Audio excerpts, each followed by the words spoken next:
Okay, it's being live streamed. Beautiful. Is that a divider you have back there? I'm into a lot of Oriental things and my Zen and Buddha, and I'm noticing that there. It is. You know I'm going to be changing this, right? Okay. Awesome, just awesome. Oh, there's Brother Adewale. Hi, Brother Adewale. Nice to see you. I hope I'm pronouncing your name right. Okay. Nice. So we're just waiting, you know, a little bit, give people a few minutes to come in. I'm not going to give them too much longer because, you know, I'm a stickler for time. Yes. Okay. And I want to go ahead, Noreen. Okay, I want to thank everyone who's here for being here. Oh, we got there's Brother Bill. Bill is here. I'll try to tap them as well and let them in as soon as I can. As soon as we lost Brother Petros. He's coming back. Beautiful. Okay. Brother Bill, good to see you. Wow. Thank you all. Beautiful. I think we have a lot of. We can start the show. There's so many people. Hey. Okay, we're gonna wait. Brother Petros is coming back on. Oh my, this is a beautiful, beautiful room. You all know I'm gonna have my tea. Listen, if you need your tea, you need your beverages, you might need a little snack. People, please go get what you need. Oh, wait. Beautiful. Noreen, are you okay over there? Oh, yes. I had to, I should realize that I hear echoing, and I realized when I went live on YouTube, I didn't turn the sound off, and that's what was echoing. So I got that done. Okay. So now that's a lot better. Could we tell our beautiful guests of creatives how what's the time frame? So we're starting at 4 and we're going to be ending at closing at I haven't set a time. Well, maybe 2 or 3 hours. I don't know if everyone is going to be able to give all of that. So what we're going to do is we're going to start our show. We're going to do what we do, and however long you can stay, view, participate is fine by us. And I, like I said, Noreen, I hope we can do a good 2 hours at least. I don't know if we're going to get everyone to stay that long, 3 hours. I know. Okay. We'll do what we do. Right. We'll do what we do. Right. There you go. We should play it by ear. There you go. All right. Okay. I don't know. We have a good. How many people do we have so far? 1, 2, 11, 4, 5, 6, 7, 8, 9. Okay. 12. Somebody else. All right. Richard Temple made it. Richard Temple is coming. That's beautiful. You see, I would have started already. Good thing I waited, right? Yep. Now you've got 12 now. Wow. Hi, Brother Richard. Oh, it's nice to see everyone. Yes. Yes, Sister Anita, Dr. You already know. I'm going. All right, let's see. We're doing what we have. Brother Petros is here. It's 11 o'clock where he is right now. Yes. So more than likely, based on his time frame, I may just start with Brother Petros so he can. We don't want him up here after midnight. Right. Okay. Oh, and can I make it up before we start? Can I give a speech? Of course. Okay.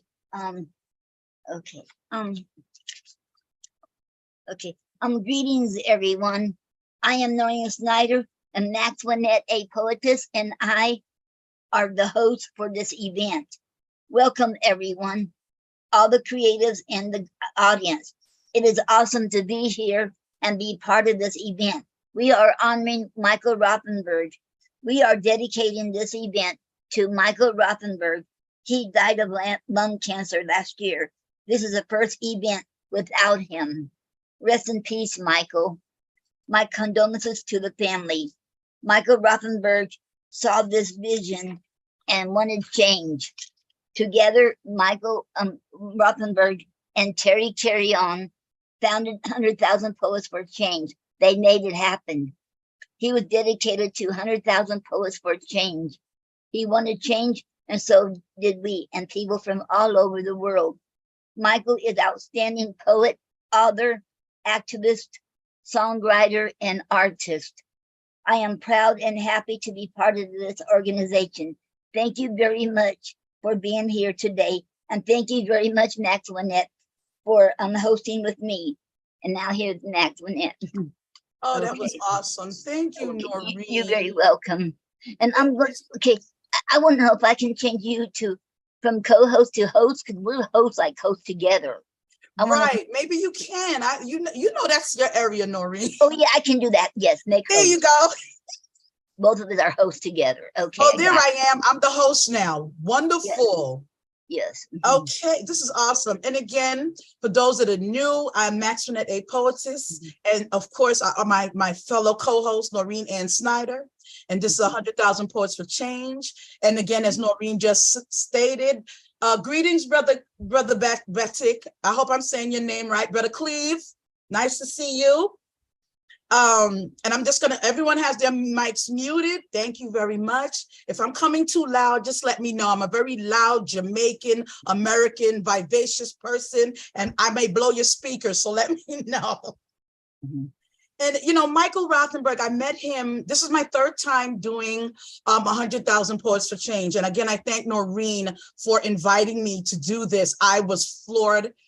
What I love about Michael was that he was about difference and change, and he didn't follow the rhetoric or the norm. He was just something else. The brief moment I got to meet him, and I was just enamored by him. And to have this forum, rest in love and peace, Michael. This show is for you. This is for you. For those who really know Michael, you know. And I see a lot of familiar faces here. So awesome, awesome, awesome. We're going to get started. We'll just invite people in as we go along. Anyone here that has a difference in time frame that needs to go immediately, please let me know. So I'm going to start only with Brother Petros because he's our international creatives. It's really late where they are. Yes. So, Brother Petros. Thank you very much. Tell me only how minutes I have to read a poem. Okay. How minutes? Well, what we're going to do is allow everyone to read at least one poem, and then we'll just keep going. It may get bigger. It may just be our group. I'm not sure, but everyone is going to read at least one piece. Okay. I'm going to let you do two because you're international and you gotta go. I understand. Okay. And then after okay. Go ahead. No, go ahead, Brother Petros. You talk. You are very talkative, and you speak very, very good American language. Thank you. Okay, I love American language, and also I read poems about peace. It's my theme of poem. Okay, the first poem have the title Peaceful, Joy, Eternal Friendship. Harmonious peace, coexistence of peoples, smiling sun in brotherhood, in human souls, love on the planet, flower scent, fragrance of eternal friendship. No wars, no hates, only hugs and happiness to all human lives on the global planet. It's the first one.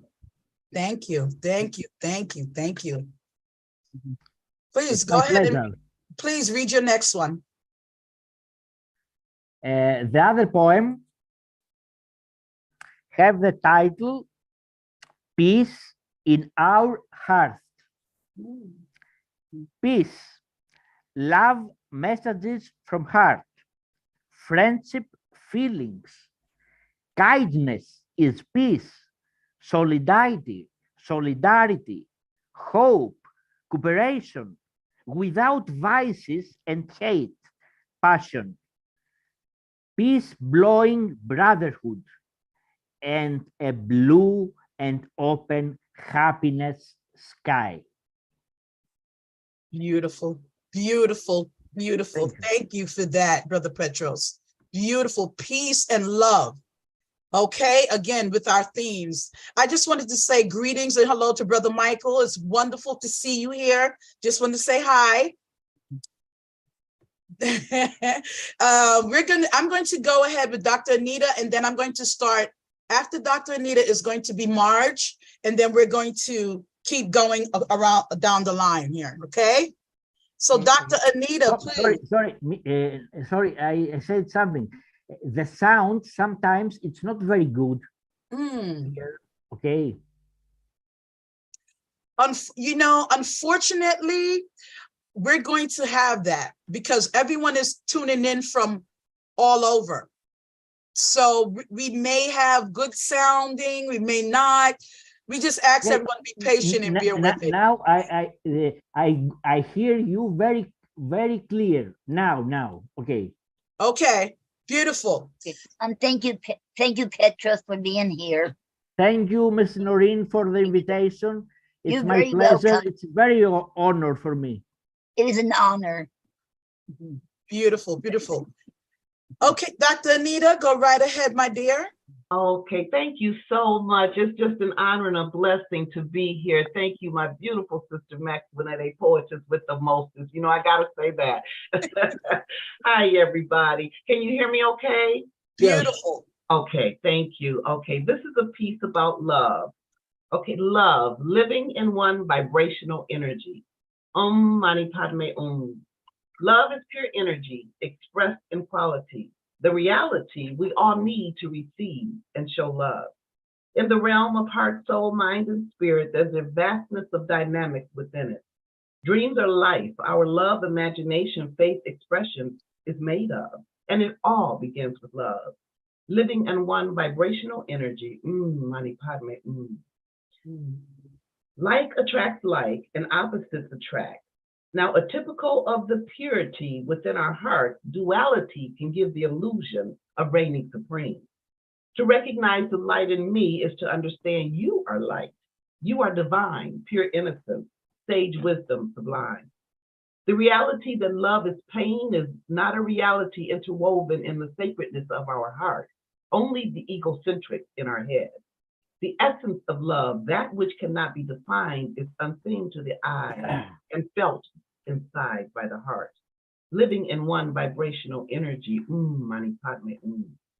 The agape is ever held, and the boon is everlasting. It's the first fulfillment, philia, trust and honoring. This is the part of us within the heart of us, bringing out that little one, the prince and princess in us. Ludus we play. Sage wisdom and pure innocence. He, she is simply ageless. The cares are not of the world. Entwined is the thread of an awareness of prana, a deep learning over time, building faith in what we believe, a oneness of what is mine is yours, and yours is mine. That belief, is it magnetic or vibrational, bringing to you the opposite nature of you, or flowing toward the essence of the true of you? Living in one vibrational energy, Mani Padme. And then there's Eros, pleasures and treasures, the erotica yearning, the passion burning inside, erupting as Mount Vesuvius, as deep as the Colca Valley, as tall as the Mauna Kea, and as wide as the Amazon River, and can be as distant as Pluto. Our femininity merging with our sexuality, masculinity merging with our femininity. Living in one vibrational energy. Mani Padme. The higher self, the connected one, the main law of love, Philosia that is. Before we can love anyone, we must first experience inside. The law of Philosia resides in the core of our being. Love for self, the melody merging with the harmony of Mani Padme. Mani Padme. I love it. Mani Padme. Yes, Thank you. yes. Realign those chakras, people. I love it. I love it. You got me chilling. Ooh. I love it. That's what I'm talking about. Oh, my goodness. Okay. Never fails. You all are just wonderful. I just love poetry. And you have to excuse me. You're going to see me smiling a lot. It's you guys. I just love poetry so much, and to see all of you here, it just gets me excited. I can't help it. So here we go. We're gonna keep going Thank now. you. I'm gonna go. Go ahead, Noreen. Okay, thank you, Anita. I love it. Thank you. Awesome, Okay. just awesome. Okay. Now we have a wonderful poet as well. Everybody here is wonderful. I'm not going to keep giving people accolades. All of you are awesome. I know all of your work and wonderful, wonderful, wonderful people. There is, wait a minute. I think Brother Michael is saying something. Hold on. Brother Michael, you're mute. Could you unmute your mic, sweetheart? Okay, let's see what's going on. There we go. Can you hear me now? We can hear you now. All right. Yeah, I was listening to her, and there was just a little hint of Langston Hughes in there. I don't know if you've read much about Langston Hughes, but there were some it's just little tidbits here and there, little phrases that reminded me a lot of Langston Hughes. But anyway, Nice. very nice. Nice. Thank you. Thank you. Thank you. And please, you all be free to comment on each other's pieces here. We love to encourage and uplift each other. Yes. Okay, I'm going to go right ahead now to Sister Marge. Marge, the poet, Marjorie Walters. Did I make sure I got everybody who's international, right? That needs to go right now? Okay. Okay. Okay, we're good. Marge, hi, Sister Marge. How are you? Greetings, everybody. Are you hearing me clearly? Loud and clear, my love. Loud and clear. Okay, greetings to the hosts, Max Swanet, Noreen, and all the other great poets. I am Marge the poet from Jamaica. Hello, Marge. Beautiful. Blessed greetings. Yes, I enjoyed that piece that Anita did. It was awesome. Yes. Yes. Hmm. Okay, so I see where you have the theme as justice and stuff like that. So I will just read this piece on justice. I think I wrote it this week. It's, I'm from Jamaica, and there's a lot going on in Jamaica in terms of the kids that are going through a whole lot. Even yesterday we saw where a little 14-year-old boy was badly beaten because he accidentally stepped on a fellow classmate. Yes. Yeah. Mhm. So, I mean, as I tell you, Max, I always talk about reality. Mhm. So this piece is called No Trust. It goes like this. Who can we trust when you are raping and killing us? Who can we tell that we are facing hell? What do we do when no one believes what we are saying is true? Where do we go when home is not safe? And sometimes that's where they commit the rape. Where and when will we escape? Will mommy believe when I tug at her sleeve that daddy is a pervert, and when he touches me, it hurts? And the many times he puts his hand up my skirt. Don't leave me alone at home. Will my sister understand why I don't go to bed? The fear of being dead. Is she facing it too and trying to pretend it's not true? Who will understand the wrath of taking a bath, the aftermath? The boogeyman lives right here in my space, breathing in my face. But who cares? I'm scared. How will I explain my pain without being ridiculed or taken for a fool? Can't they see the hurt in my eyes? Stop acting surprised. My uncle been touching my thighs. Night is a nightmare. Why is no one believing the threats I'm receiving? I'm scared of the dirt track, the man with the knapsack. There's no safe spot. When will it stop?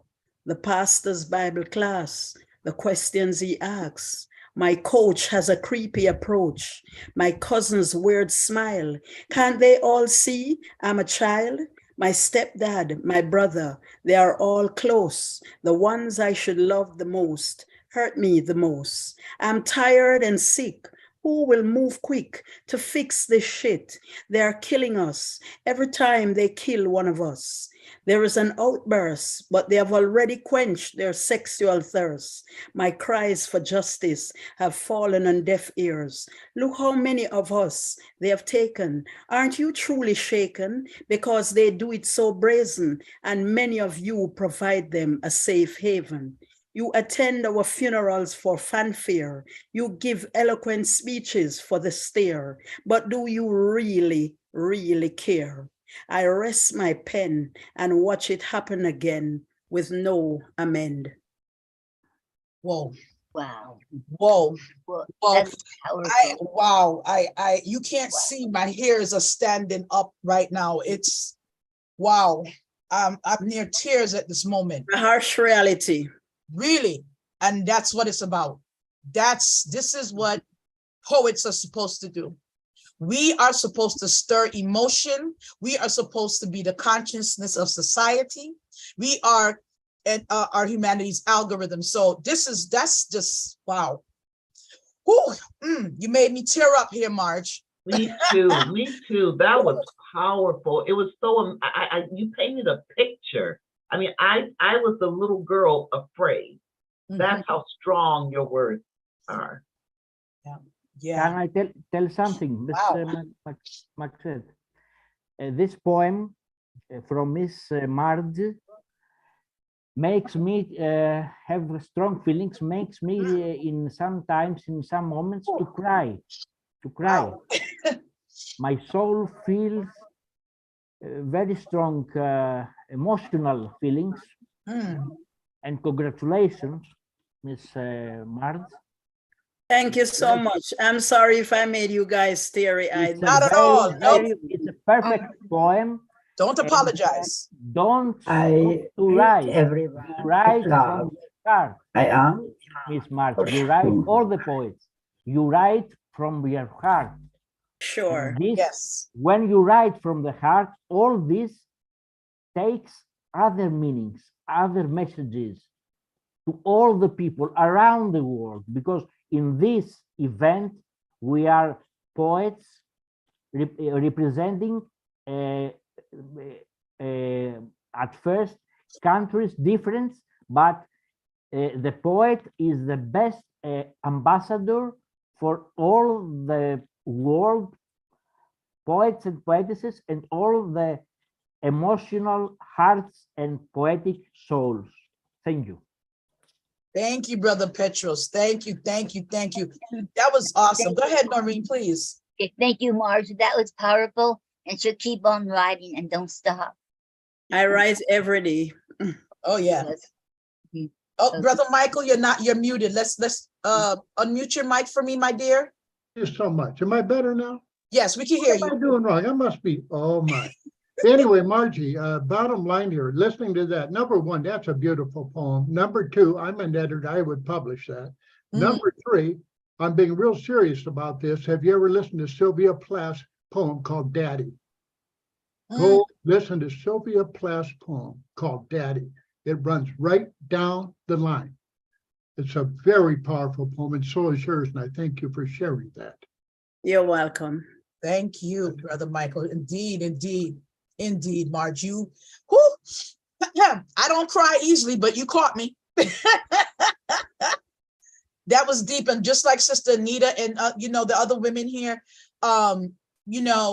we go through a lot of sexual abuse and harassment. So do our men, and our women. We talk about it. If you notice, our men may not say much, but a lot of our men can relate to that in a lot because they go through this abuse as well. And our men do not have a forum to speak openly without being judged, and it's cast everything else. Women, we could come here and boo-hoo all day. Oh, it's women. And the men, you guys have to act like nothing's wrong. And I really commend you, Marge, for bringing that piece, because it's for those who don't know, it's meant for boys, little girls. We growing up to be men and women. So this is affecting people. And that's really, Marge, thank you for that piece. Thank you, thank you, thank you.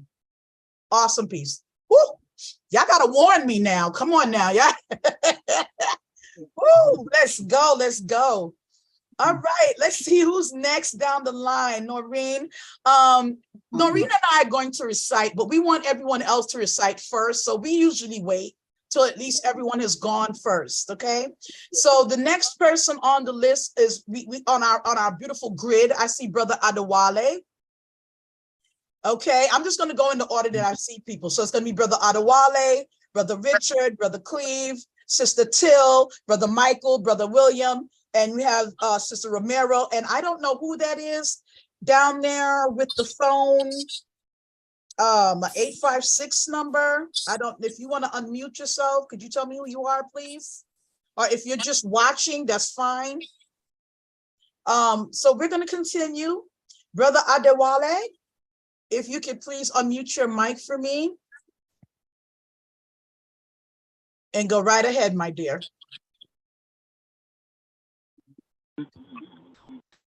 Your mic is still mute.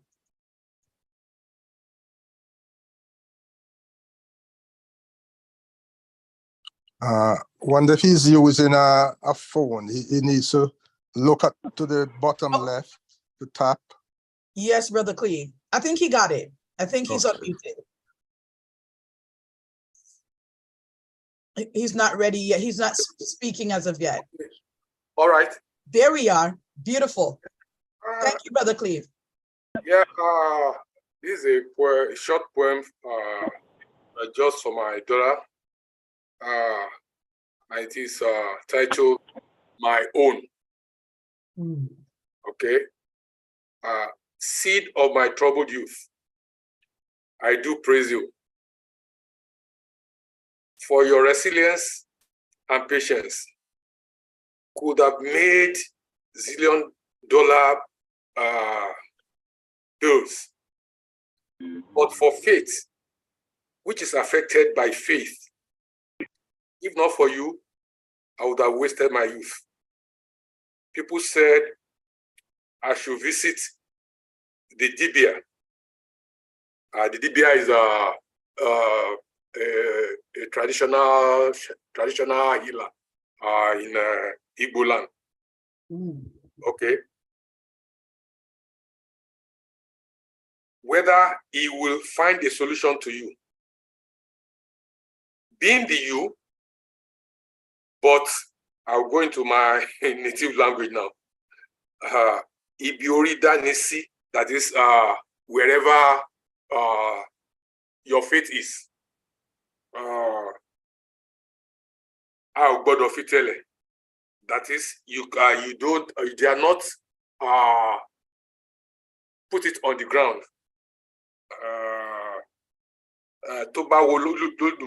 That is, if God is willing, for me, He will give me. BOC for me, even if He doesn't, He will not to. You are enough. Olomokon, a person with a child, just a child, Kuroni Kilobi, that is, cannot be said to be childless. That's it. Thank you, Brother Adewale, for sharing that piece and for letting us know what things meant, because I sure would have been a little lost. I'm sorry?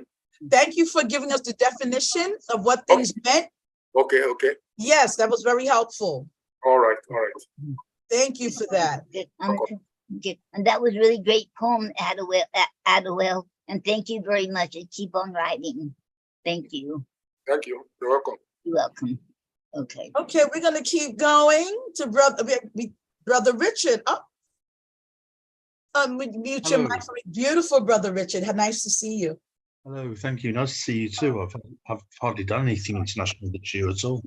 Okay, I didn't know Michael Rothenberg personally, and I didn't actually know he died until Noreen mentioned it earlier. So that's come as a bit of a shock because I know his work, and obviously touched me through his work. As I didn't know him personally, but I'm going to dedicate this to him because for me it's news. This is Where Does Genius Go for Michael Rothenberg. Where does genius go when it implodes, when it becomes too much to bear?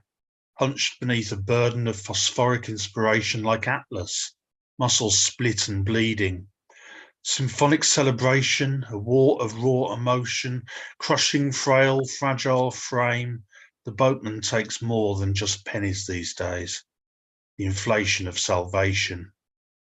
Left behind, we dance in clouds of sparks, burning our fingers as we grasp golden tokens, fleeting fireflies, curling in currents, seeking a host. Will we ever know where spent and murderous genius goes? Thank you. Wow, Wow. wow, Wow. wow. Beautiful, beautiful, beautiful. Wow, piece. I keep saying it, Brother Richard. You should be in movies. You should be doing the sound for. I'm serious. Your voice is just. Oh my goodness! Wow, beautiful piece. Beautiful Miss piece. Maxette, can I read the poem last, because it's a need to leave this beautiful participation for me. I would love to have you do that, Brother Petros, but that's why I had you go first and read two. I have to be fair to everyone else. So if you're still here, you're still here and you haven't fallen asleep, then I'll definitely let you go again. Trust me. No. Okay. Richard, I loved You your have a imagery. good smile. Richard, I loved your imagery in that poem. Thank you very much. Okay. Means a lot. And the imagery describes a lot of the capitalistic chaos that is going on in the world today. True. Very true, Brother Cleve. And thank you, Richard. And thank you. That is an awesome poem, great poem. Thank you very much. And keep on writing. Beautiful. Thank you. I'd just like to welcome Sister Zan. Hi, Sister Zan. Good to see you. Hello, everybody. Glad to be here. Awesome. Oh, and you're coming in so loud and clear. I thought you were sitting right next to me. Awesome. Love it. Love it. Thank you. You're welcome. Okay, we're going to keep going. Our next person, see, it's shifting around now, but I do know Brother Cleve is next. Let's unmute your mic, Brother Cleve. We have you muted here. Okay, can you hear me now? Yes, we can, my dear. Go right ahead. Okay, thank you. And I'm bringing everybody greetings from beautiful Toronto, Ontario. Okay. Nice. This is called Sketches 2, looking at various issues. In vain, chilled champagne warms blood, loosens tongue's vain praise of modern living, while capitalistic viper of greed, deforestation dust, haunts agritech. Biotech shudders amid famine's doomed art, bloated bodies, skeletal etches of life. Ammunition is Frankenstein, archangel of death. Star Wars defy fiction. The hand of peace is a cold war, a red bear hug, danger to bald eagle's missile flight. Mother Earth's fate hangs like a pause, sentenced by two nuclear powers, seesawing for world balance of power, while Putin's ballistic drones test world peace, reflecting ISIS march, an ominous swarm of pestilence preying on young minds, emboldened, mechanistic, plowing down ancient villages and monuments. Yes, apartheid savagery is no longer. Yet, what is ravaging democracy? reckless men in blue, launching offensive missiles of excuse, profiling black bodies fall, blood flows, Black lives rise, Black lives matter, defiant as phoenix, seeking life and liberty. Again, after talk, party continues. Spirits soar, lift of alcohol thrills. Politics rides high on waves of laughter, while humanity drowns in floods of neglect. Still. Wow. Whoa. Wow. Thank you. That was a powerful piece, Wow. boy. Woo. Wow. That was deep. Mhm. That Thank was- you very much. That was you touch. You're very, very welcome, Brother Cleve. Whoa. Mhm. I'm telling you, the creators, the poets do not disappoint at all. At all. And they all tell the Amazing. truth. And they all tell the truth.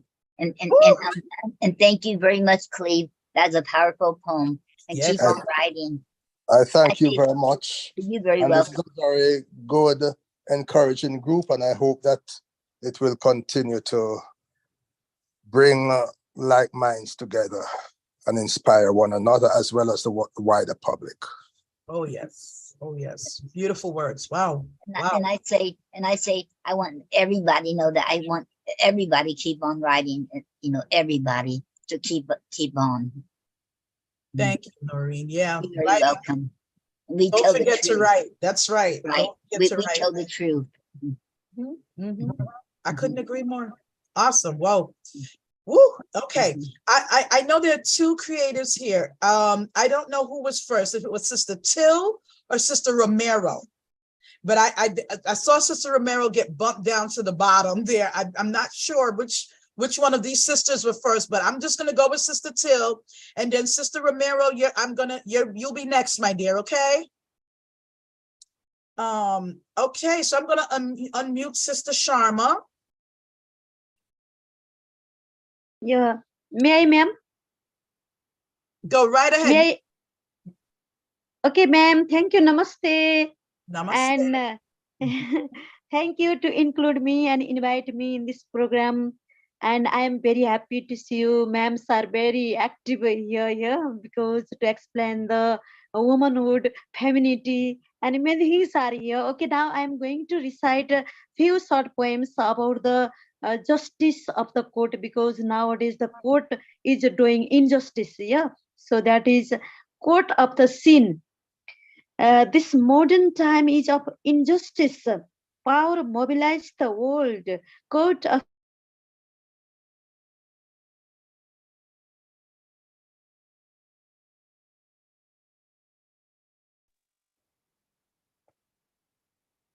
Sister Till, you were muted briefly. I'm so sorry. Could you continue? You muted for a minute. Please go again. Okay. It separates the family. It lost the unification of couple. The harmony is lost in court. Power is a dominant factor. Court is in corruption. It hides rape cases enough. It hides rape cases enough.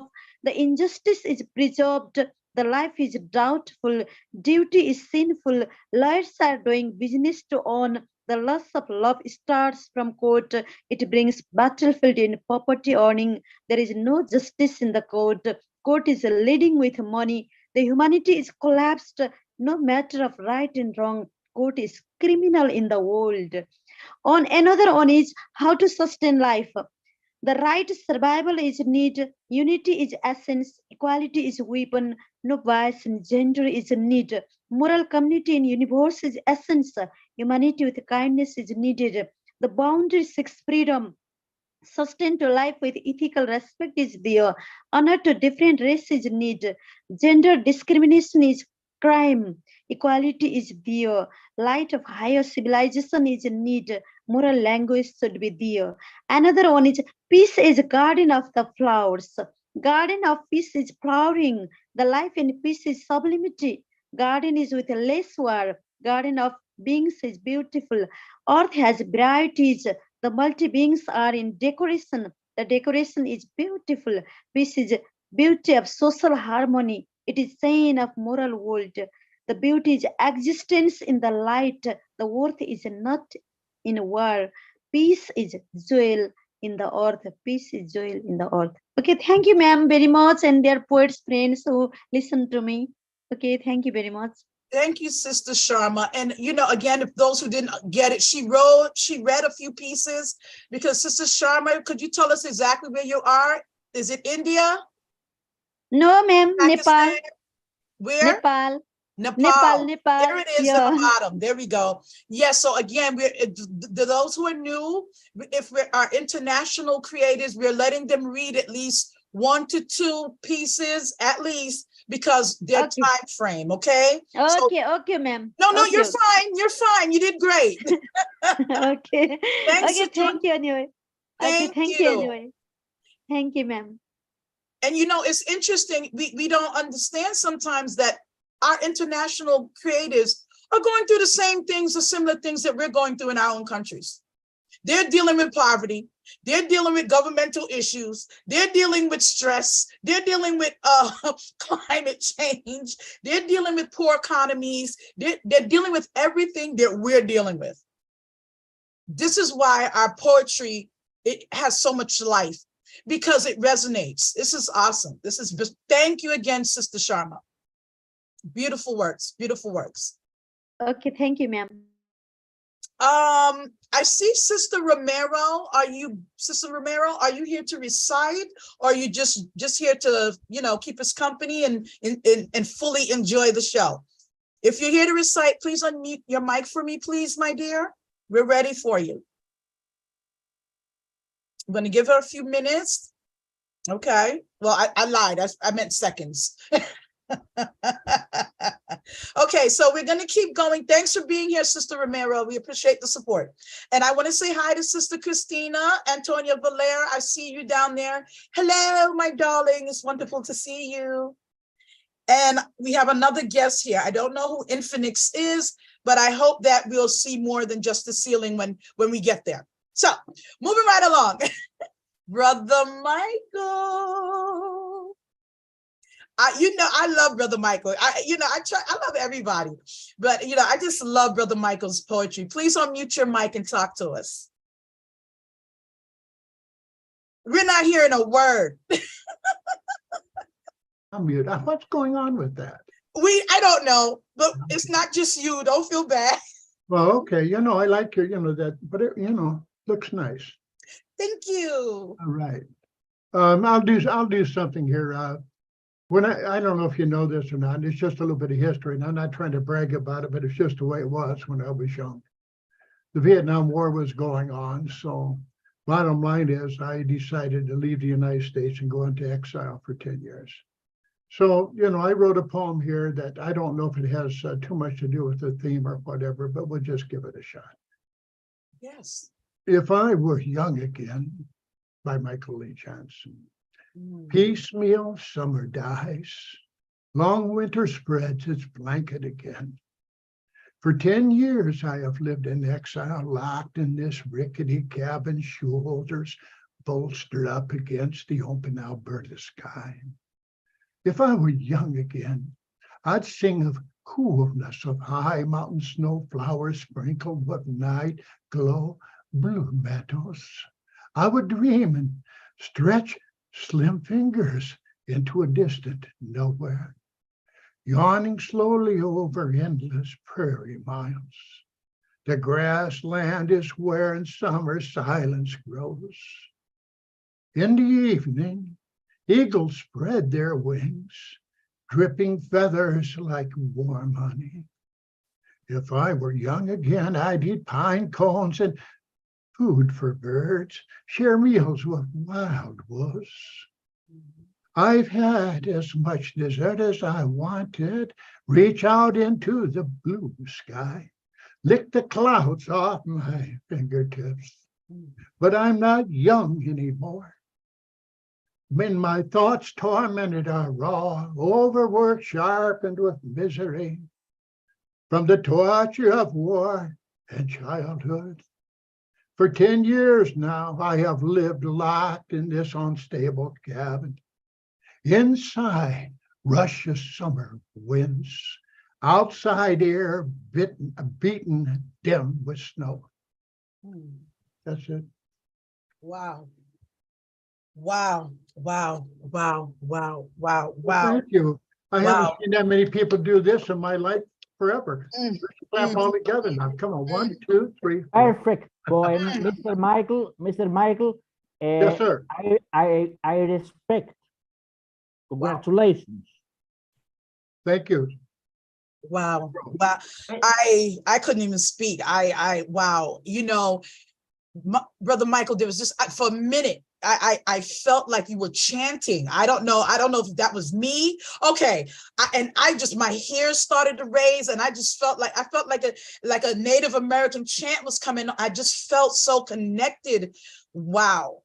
Wow. You know what? I've learned that I started out with Carl Sandburg, a Chicago Canadian poet, who wrote about Chicago, your big shoulders and all those things. Mhm. He was my and not a mentor. That's the wrong choice of term, because he certainly wasn't alive. But the bottom line is he was certainly the first influence on my life. And I learned after a while that I loved the sound of his voice. Mm. And and he's hard to find on the internet now with his real voice. All right. But the bottom line is that I, like a lot of poets, I end up picking up on his voice traits.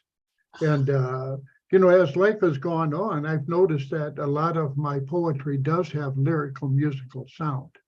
And in the last year and a half, I've had 5 or 6 of my poems turned into songs. So, and this is one of them, by the way. I'm not surprised. I'm not surprised by that. People don't understand that creative poets, there's a spiritual energy when you start chanting, and this is just, wow, that's beautiful. Another thing I'd like to insert here real quick, it's a spiritual thing. I don't get in too much into religion. I believe in Jesus Christ. But other than that, the bottom line is, I swear I've sinned all my life and so forth. But, sometimes spirit comes down to just a personal relationship of whoever, whatever you believe in. And it doesn't have to be Jesus Christ necessarily. But the bottom line is, it's a personal thing. True. That is so true. That is so true, because so many of us are here, and those who know me, you all know me pretty well. It's never about the religion or the color or what you believe in, what you practice. That's just your personal choice. That's It's cosmetic. the message, right? And the feeling that you're getting. This is what I'm talking about. Oh, I love it. I love it, Brother Michael. Thank very you. much. Well, thank you. And I'm thank you. happy to see you here, by the way. Well, thank you. I'm not necessarily the superstar, but I'm having fun. By Thank the way, you. I owe Noreen an apology, and I want to make her so she can hear this. I looked at my clock on my computer, and I missed set it by an hour, and so I'm calling her up and dropping her emails and doing everything else, and saying, "Where are you? Where are you?" I'm going nuts here, And it wasn't her fault; it was mine, and I apologize, Noreen. Michael, you don't owe me an apology. I'm so glad you're here. I'm so glad you made it, and thank you very much. Because things like that can happen. Because it can happen to me or any of us. So you don't owe me an apology. I went into a panic when I saw Eastern Standard Time, because all of a sudden I looked up and said, "I've got less than an hour. I'm not prepared for anything." Wow. So I did have time to study Michael a little bit, the person. Yes. I don't know if you guys are going to talk about him tonight. Yes. Okay. Oh, and next one, Yes, Soul Angel Romero. She is here to read. yes, she- beautiful. She might have a hard time. She might have unmuting. I don't know, but she is here to read.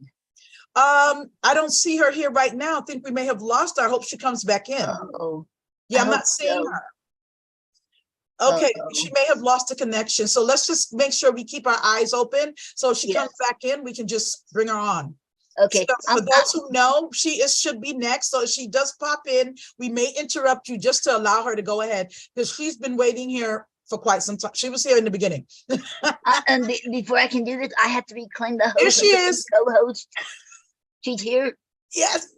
Oh, okay. Good. Oh, beautiful. We're waiting for her to Okay. connect her audio. And Okay. awesome, Okay. awesome, awesome. I see Artie, Brother Fox. Welcome, welcome. We just asked that everyone keep the, oh, there she is, Sister Romero. Please unmute your mic and come on over. Let's hear you.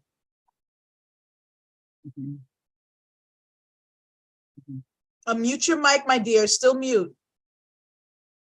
It's at the bottom. Yeah, I see her. Oh, okay. Yeah, but she has to unmute it. Oh, okay. Okay, soon as I'm gonna ask her again, oh, wait, I think, did we get it? Sister Romero, your mic is still mute, my dear. Yeah, I think I saw a glitch. She may be having some technical issues.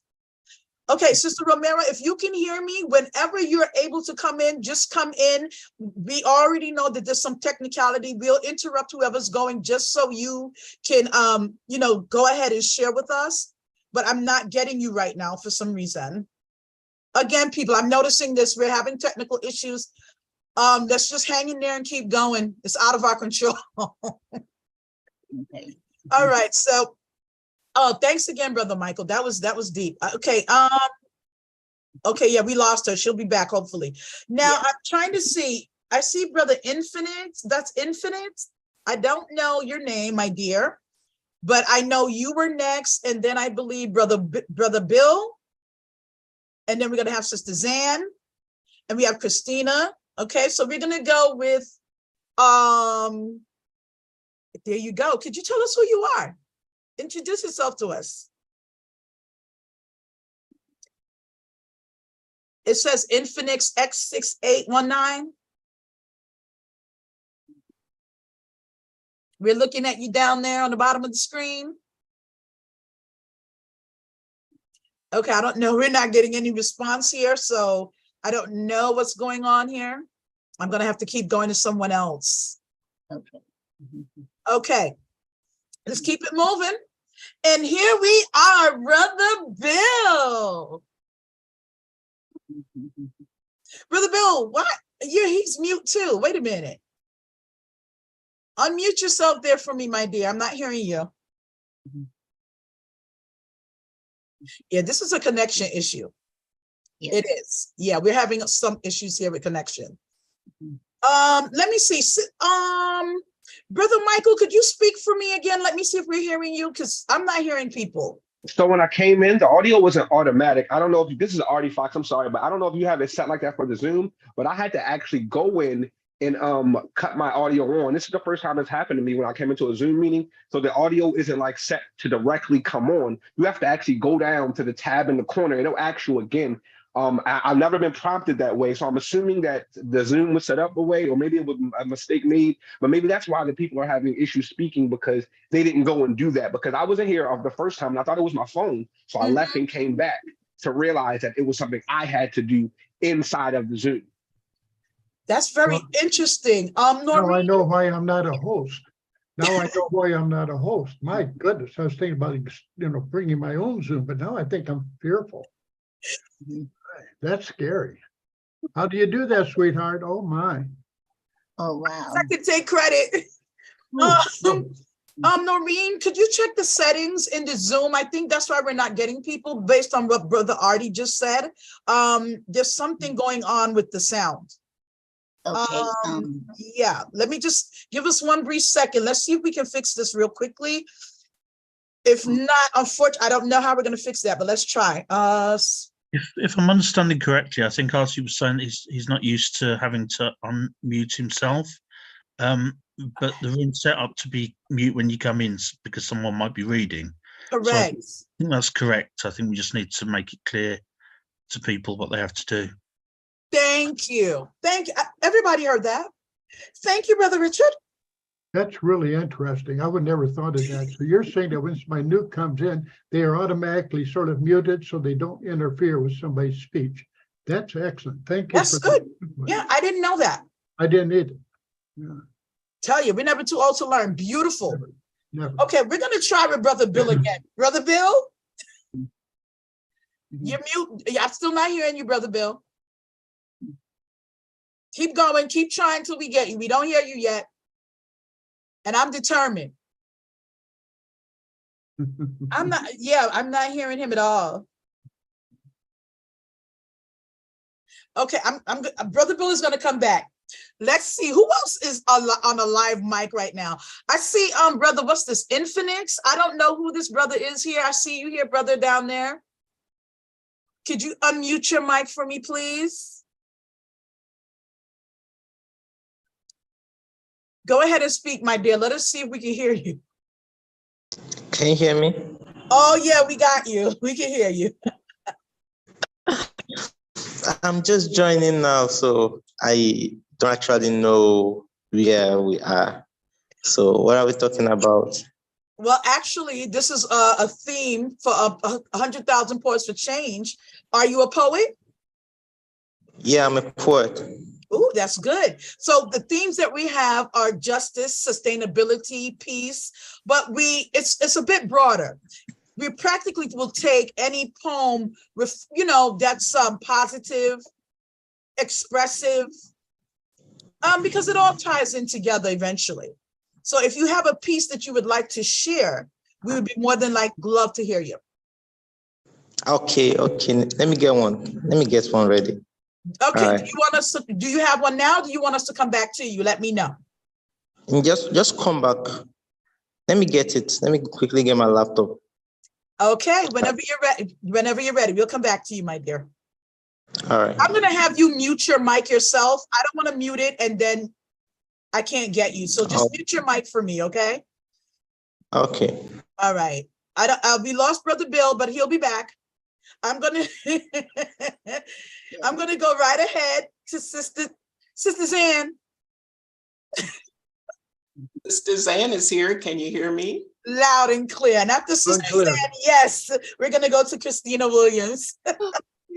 All right, thank you. I am joining you from Colorado, USA. Beautiful day here. Thanks for having me. I've loved what I've heard so far.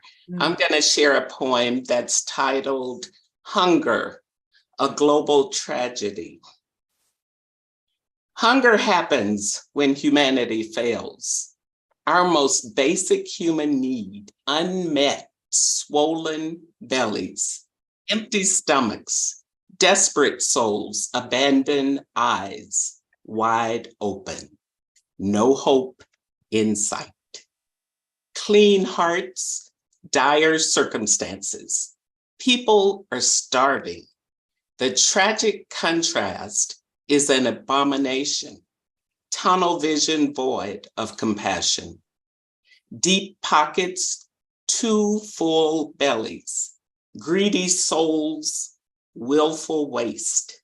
Blind society, access denied. Blissful hearts, luxuries abound. People are satiated. It is not too late to help the helpless, the hopeless, the homeless, the hungry. Malnutrition is a human condition. Silent cries, weak, shaky, and lighthearted. A global cacophony of growling stomachs. Inhumane. Stop, look, listen. People are dying. It is almost too late for far too many. Thank you. Wow. Yes. Thank you so much. Yes. You all are doing some stuff today. Wow. I've actually read some of her works. If you check if you do the search on Google, you'll come across quite a few of her poems. She's pretty well known. Oh yes, we know about Sister Zan now. Sister Zan is no stranger to this forum at all. We just love her. Yes, wow. But I'm biased. I love all of you. We love you too. Thank you. Go ahead, Noreen. Thank you very much, Zanella. Thank you very much, and it's an honor to have you here. And that was a great poem. Thank you so much. Beautiful piece. Keep on writing. She's just awesome. I'm gonna break this a little bit and just let Sister Anita go ahead, because she only has an hour and she has to leave in a few minutes, literally like a minute or two. So I'm gonna let her go ahead with her second piece, and then if she can hang out with us some more, that's great. If not, and after Sister Powell is going to be Sister Christina, and we're gonna try again with Brother Bill. I'm determined. Let's go. Yes. Okay. Okay, thank you. And thank you, Noreen. Thank you. Again, this You're very welcome. Thank you. Yeah, this piece is written for the beginning of time, whenever there's chaos and war, and even war within our neighborhood. And it's called Universal Emergency. An emergency call to the universe. A single pain is felt throughout the earth. Even the heavens call to the angels for song. For a song of healing, song of divine unity. Fear temporarily assails us. Courage prevails us. The celestial bodies of the universe hear the cry of souls as one. Mars cajoles, Saturn caress, Jupiter dries our tear, Pluto heals our heart, Mercury glides, Neptune embrace, and Venus blade slices the thickness of hate. The moon lightens the darkness, the sun gives us hope that Father Time will be still as Mother Earth reveals. A universal emergency call to the universe is heard. All right now. That's right. Thank you. Yes, yes, yes. Yes. I don't know, maybe that should have been the theme, a universal call. That's a good one. That is a good one. Oh, yes. I love it. Brother Michael, I see you saying something, but I'm not hearing you. Oh, I didn't say a word. I was just clapping. Your lips were moving. I was feeling something. Yes. You all are too much. I love you guys so much. Oh my goodness, that was awesome. Maureen, did you want to add something? I was going to say, thank you very much for sharing your poem, and that is beautiful. Thank you very much, and keep on writing. Thank you, Noreen. Very All right, welcome. I see Brother Bill pop back in. I don't know. Let's see. Brother Bill, can we hear you? We're not hearing you. I don't know why it's mute. I don't know why that is. Wait, go ahead and speak, Brother Bill. No, we're still not hearing you. I don't know why. I'm hurt. I'm hurt. I need Brother Bill in here. We have to figure something out. I don't know. I may have to get him on the telephone maybe and put him next to the speaker. All right, let's see if I don't know. Antonia, Brother Bill, you want to try again? We can see you. We just can't hear you. Okay. Okay, it looks like he's unmuting. Okay, so I think the issue is with his actual microphone, or I don't know if you're on a phone. It looks like you're on a phone actually. Have you got the sound turned up on the phone rather than in Zoom? Let's see if that's the case. He's trying. I can see he's looking at it. He's trying to figure this out because everybody else seems to be okay thus far. And we haven't muted anyone. So I think it's on Brother Bill's end. Okay. Brother Bill, we're not hearing you. If you get in, then just speak. And if we'll just keep it going. Antonia, Christina Williams, unmute your mic for me, my dear. Greetings, everyone. Hearing me clearly? Loud and clear, my sister, loud and clear. Happy to have you. Okay, so is it one piece per poet? It's actually at least two. We don't have a huge group right now. So you could do two if you would like to right now, or you can wait and come back again, but you at least two. Okay, all right. And those who did not do a second piece, don't worry, I'm coming back to you. Oh, okay. Okay, so hi everyone. So I'm Christina Williams. I'm also known as Antonia Valère, and I'm from Jamaica. And I want to big up to everyone who is here. Big up Noreen, big up Maxwellette. I see Marge is here, Bill, big up. So this piece, it's kind of short. I have some short pieces today. This one is titled Stone Cold Sinner. It was actually shortlisted in a competition, Elsa Street Fair competition in, I think it was in Ohio, I believe, in the US. Nice. It's very short. There is wine brewing in vineyards. Awaits you are black stallion horses, laid with velvet red coat of arms. And before you, you sit with kings and queens, reasoning on the likes of Archimedes. But what is this, if no surrender? What is this, a destiny that cannot be reached when your soul ignites with kerosene? Will you continue to become a relic that refuses to be altered by everlasting life? What is it to gain the whole world and lose soul? What is it to bask in Descartes, Frederick Douglass, and Angela Davis, and yet be a fool who will not enlighten our spirit? Will you continue to be a tool that the beast will drown in the Red Sea? Or will you make the leap wrapped in clover of angelic serenity? That's Stone Cold Sinner. Yes. Oh, yes. Those are some good questions. Yes. My next piece is Free Me, and it's taken from my book, Black Gold. Want to be free, free from the shackles of Ward 21. Want to be free, free to live, free to love, free is my chanting song. Want to be free, free like birds, soaring to taste heaven. Free to open my wings like angels parading, like a peacock. Want to be free, free to be me. Want you to free me. Let me sing like the caged bird. Want to be free, free to live life, easy like Sunday morning. Free me is my chanting song. Give thanks. Oh, yes. Oh, yes. Oh, yes. Oh, yes. Oh, yes. Yes, yes, yes. Love it. Yes. Love it. Just love it. Awesome. And again, Antonia, thank you for being here. It's always wonderful to see. You see Antonia and I on many platforms. We and Marge and Anita and Sister Zan, Brother Bill.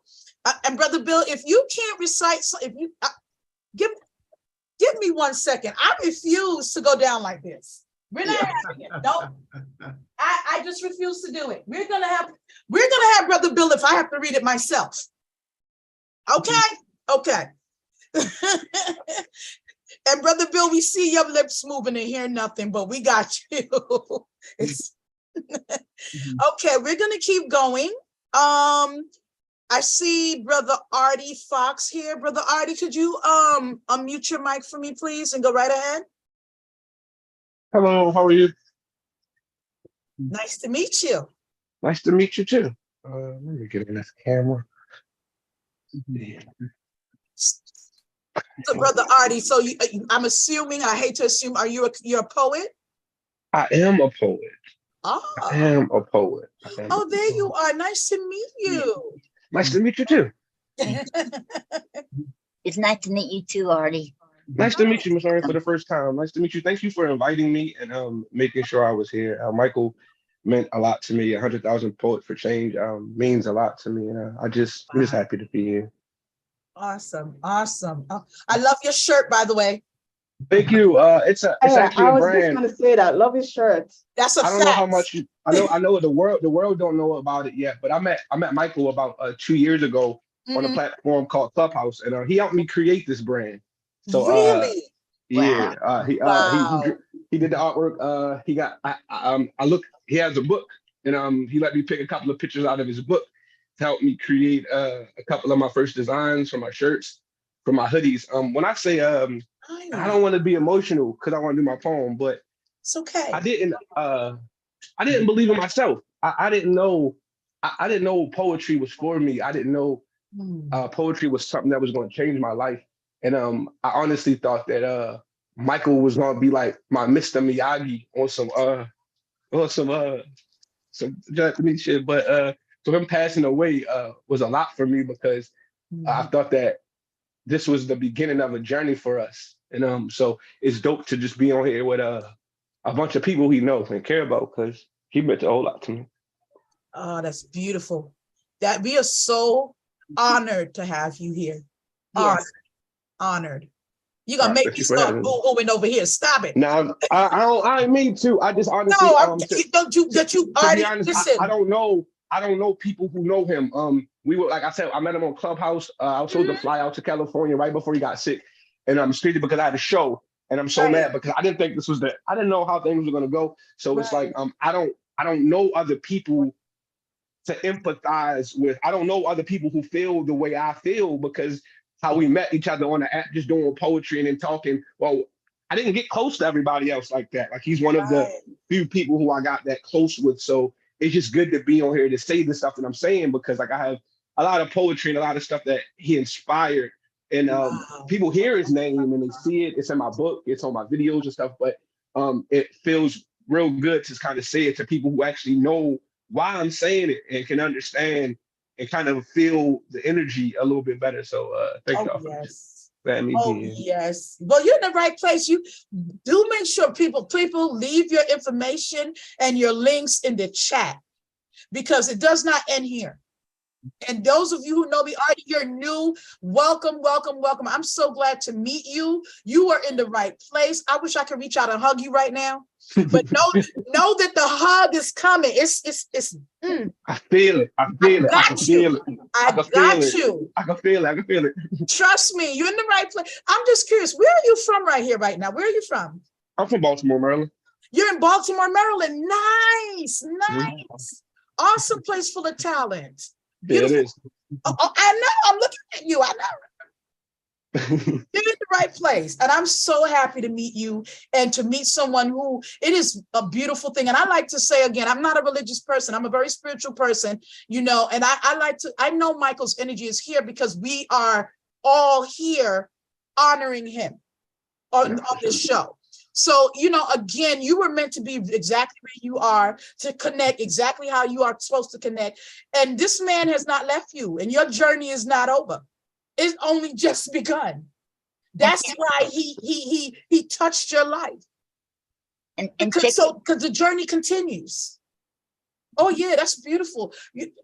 Come on. I'm ready for you. Let's go. He has a YouTube channel on YouTube. Artie is, and he is awesome. You got to check it out. Beautiful. I love it. Even on the video, I don't go a poem or a performance. Like, I promise y'all, and I'm not a gloater, but 2 years ago, Michael told me a lot of stuff about myself. And I promise this year I've been featured over 20 times. I don't know if you guys know the guy, Brandon Leak, who won America's Got Talent. He invited me out to Las Vegas. I opened up for him, and then he came to Virginia and threw a show for me and my friends. So when I say poetry has welcomed me in so much, and it's just crazy because I remember meeting Michael and him hearing my raps and telling me certain stuff.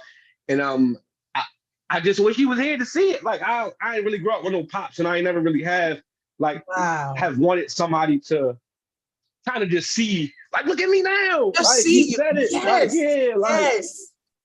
All right, Artie. We see you, Artie.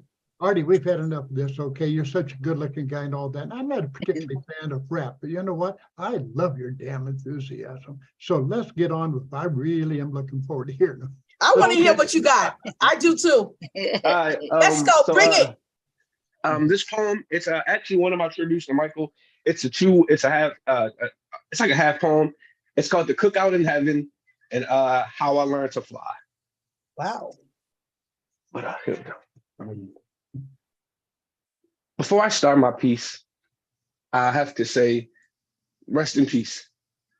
I've lost a lot of people who helped mold me and actually helped me build inside of me. So to all those people sitting up in heaven, I mean, my family and the blood ones that touched me and I saw over and over again. I mean, when I was a mid kid, like, Fox, you might make it to be 11. And then they laugh. I smiled back because I was brash. I'm like, hey, family, listen. I know Michael's kind of different, paler skin, and he don't look like us. I mean, dress, talk, make money. He don't put a lot of salt on his chicken. I know, y'all, he don't cook like us. But on my mama, I heard his pain, and I felt it. And when it touched out, it poured out. I had a chance to read and overlook his books inside, but he looked like us. I mean, then when his son died, I watched him cry. Like when my brother died, I had those same tears fall from my eyes, and he told me that I would actually get a chance to fly, and I believed it. No, I needed it. So please show him how to play spades and welcome him in. I mean, because the last few years of his life, he showed me how to help the inside of me shine and how to take my losses and mold them into wins. OG, I needed you to be my closest friend. I mean, I thought my memories would be hard to fade. Now my vibes, they've been pushed to so many different stages. I'm being paid to be me, to illustrate my own life pages. How did I not see that he could see me, even though I was changing my faces? It was crazy. Within 1,000 different poets, I mean, love from 1,000 different places. Now I'm smothered with it. So I thank you, Mike. The stage is where I belong. It wasn't a rap I could rap. The stage helped me create my poems. And that was just one part. I'm gonna just you can't just drop stuff like that, and you know, you got me tearing up over here, sir. No, but that's kind of like the intro. That was just kind of like the intro. My Hey, goodness. Artie, you want to go out for pizza? Yeah, absolutely. All right, but the second half is called How I Learned to Fly. I just want to fly. I swear I'm gonna try. I want to see clouds now. I had a pair of wings. I wore them in my dreams. But for some reason, I woke up and I just don't know how now. I mean, before I met it, I didn't know what to do. I was running around my house as fast as my little feet could move. I mean, the head start, I had to jump off the bed part as long as my folks knew. Dun, da, da, da, what little fox was about to do. I mean, thinking the wind was blowing beneath my wings. I mean, a bird's eye, even my words could fly. I mean, I took crazy flights in my dreams. But at this moment, I'm sorry, I can't have gave up, Mike. I probably could cry. I mean, letting me down. I can't get up a tree now. When did I stop learning how to fly? I mean, walking was the past to me. I don't care if I ran. I mean, a head start, you'd come last to me. It's flying or me trying. I mean, these feelings, they had the last to me. I mean, skies always thought to be the limits. Only when I looked, there wasn't nobody who looked or act like me in them. So to think, I could dream or I could stop and all my wishes could finish. I mean, it took the feeling out of the ceiling. So instead, I got comfortable with just kneeling to my own dreams. I mean, it left me accepting steps. Used to working my wings out, expecting reps. No workout partner around, so I was inevitably doing this by myself. So the steps, they were next for me to fade away. I think it was the jokes or the people around me actually not able to fly themselves. They started losing hope. Thoughts of me actually soaring too high in the sky and leaving them alone. Well, those thoughts, they couldn't actually cope. So because of that, my little wings, they broke. And those snubs started stubbing me and they started to poke. I'm not placing the blame on my family because I think that'd be lame. Either way, my soul starts to cry. I mean, figuring it out, that it was kind of generational, not being able to fly. But then I met a guy who was different, and on my wings, it got me flying on poetry stages, just being me. And people are excited to listen. Wow. Nice. Wow. Wow. Wow. Wow. My goodness. Oh, Thank you guys for listening. That is beautiful. That Oh, is Artie, I Wow. don't like you getting more applause than I do. Hey, hey, Artie, can I share something here? Will you accept a little bit of comment? Are you okay Absolutely. with comment? Yeah. You know, I don't like rap, and I'll tell you why, because it's so much of just repetitious little rhyming little stuff going off to wherever. But you know, there's something that you have. Now, I mean this, my friend. I don't talk about people like this very often. All right, it's got nothing to do with color. Bottom line is, I love your enthusiasm. My God, Cut that rhythm back, those rhyming words back a little bit, put it into freelance poetry. And my God, man, get up on YouTube video with that, because you have a personality that burns the hell out of people. And I love that. Thank Yeah, I appreciate that. I really, really appreciate you saying. I really I appreciate really that, did. bro. I'm not kidding at all. Listen, I don't like rap worth of crap. I always call rap crap. But you know what? There's an enthusiasm about you. And you know what? Everybody that I have mentored on a bunch of different Facebook poetry groups, I didn't always pick out the best poet. I picked out the person that had the most enthusiasm, who was willing to sacrifice, who was willing to promote themselves, who's willing to get out there. And I'm telling you, man, you got it. You know what? I wrote your name down here. All right. I don't know if I can connect with you or not, but I'd like to connect with you. All right. I'm serious. No, absolutely. Absolutely. I don't know how to do it exactly here. You can either on my Instagram, or you can Are you email up? me. So you're under Artie Fox Instagram? No, I'm Clouds of Haze. CL Clouds regular with the Z of No, Haze. wait a minute. Spell that slowly. CLOUD. CLO. Hold on. CLO. U Yeah. D D. D Z. D as in dog. O as in dog. CL. Help me. OUVD. DZ. Oh, there's a Z at the end. Uh-huh. Oh, So yeah. Clouds, but a Z instead of an S.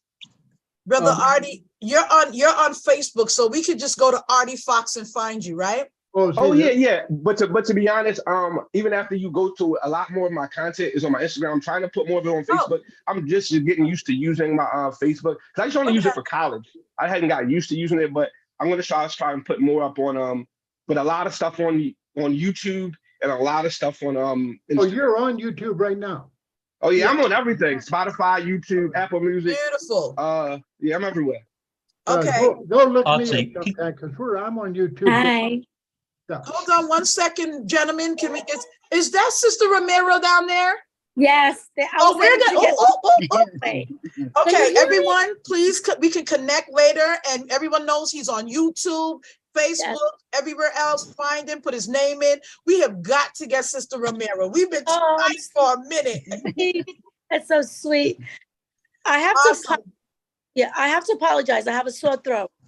Oh, that's okay. Okay. Drink But it some tea. Come on.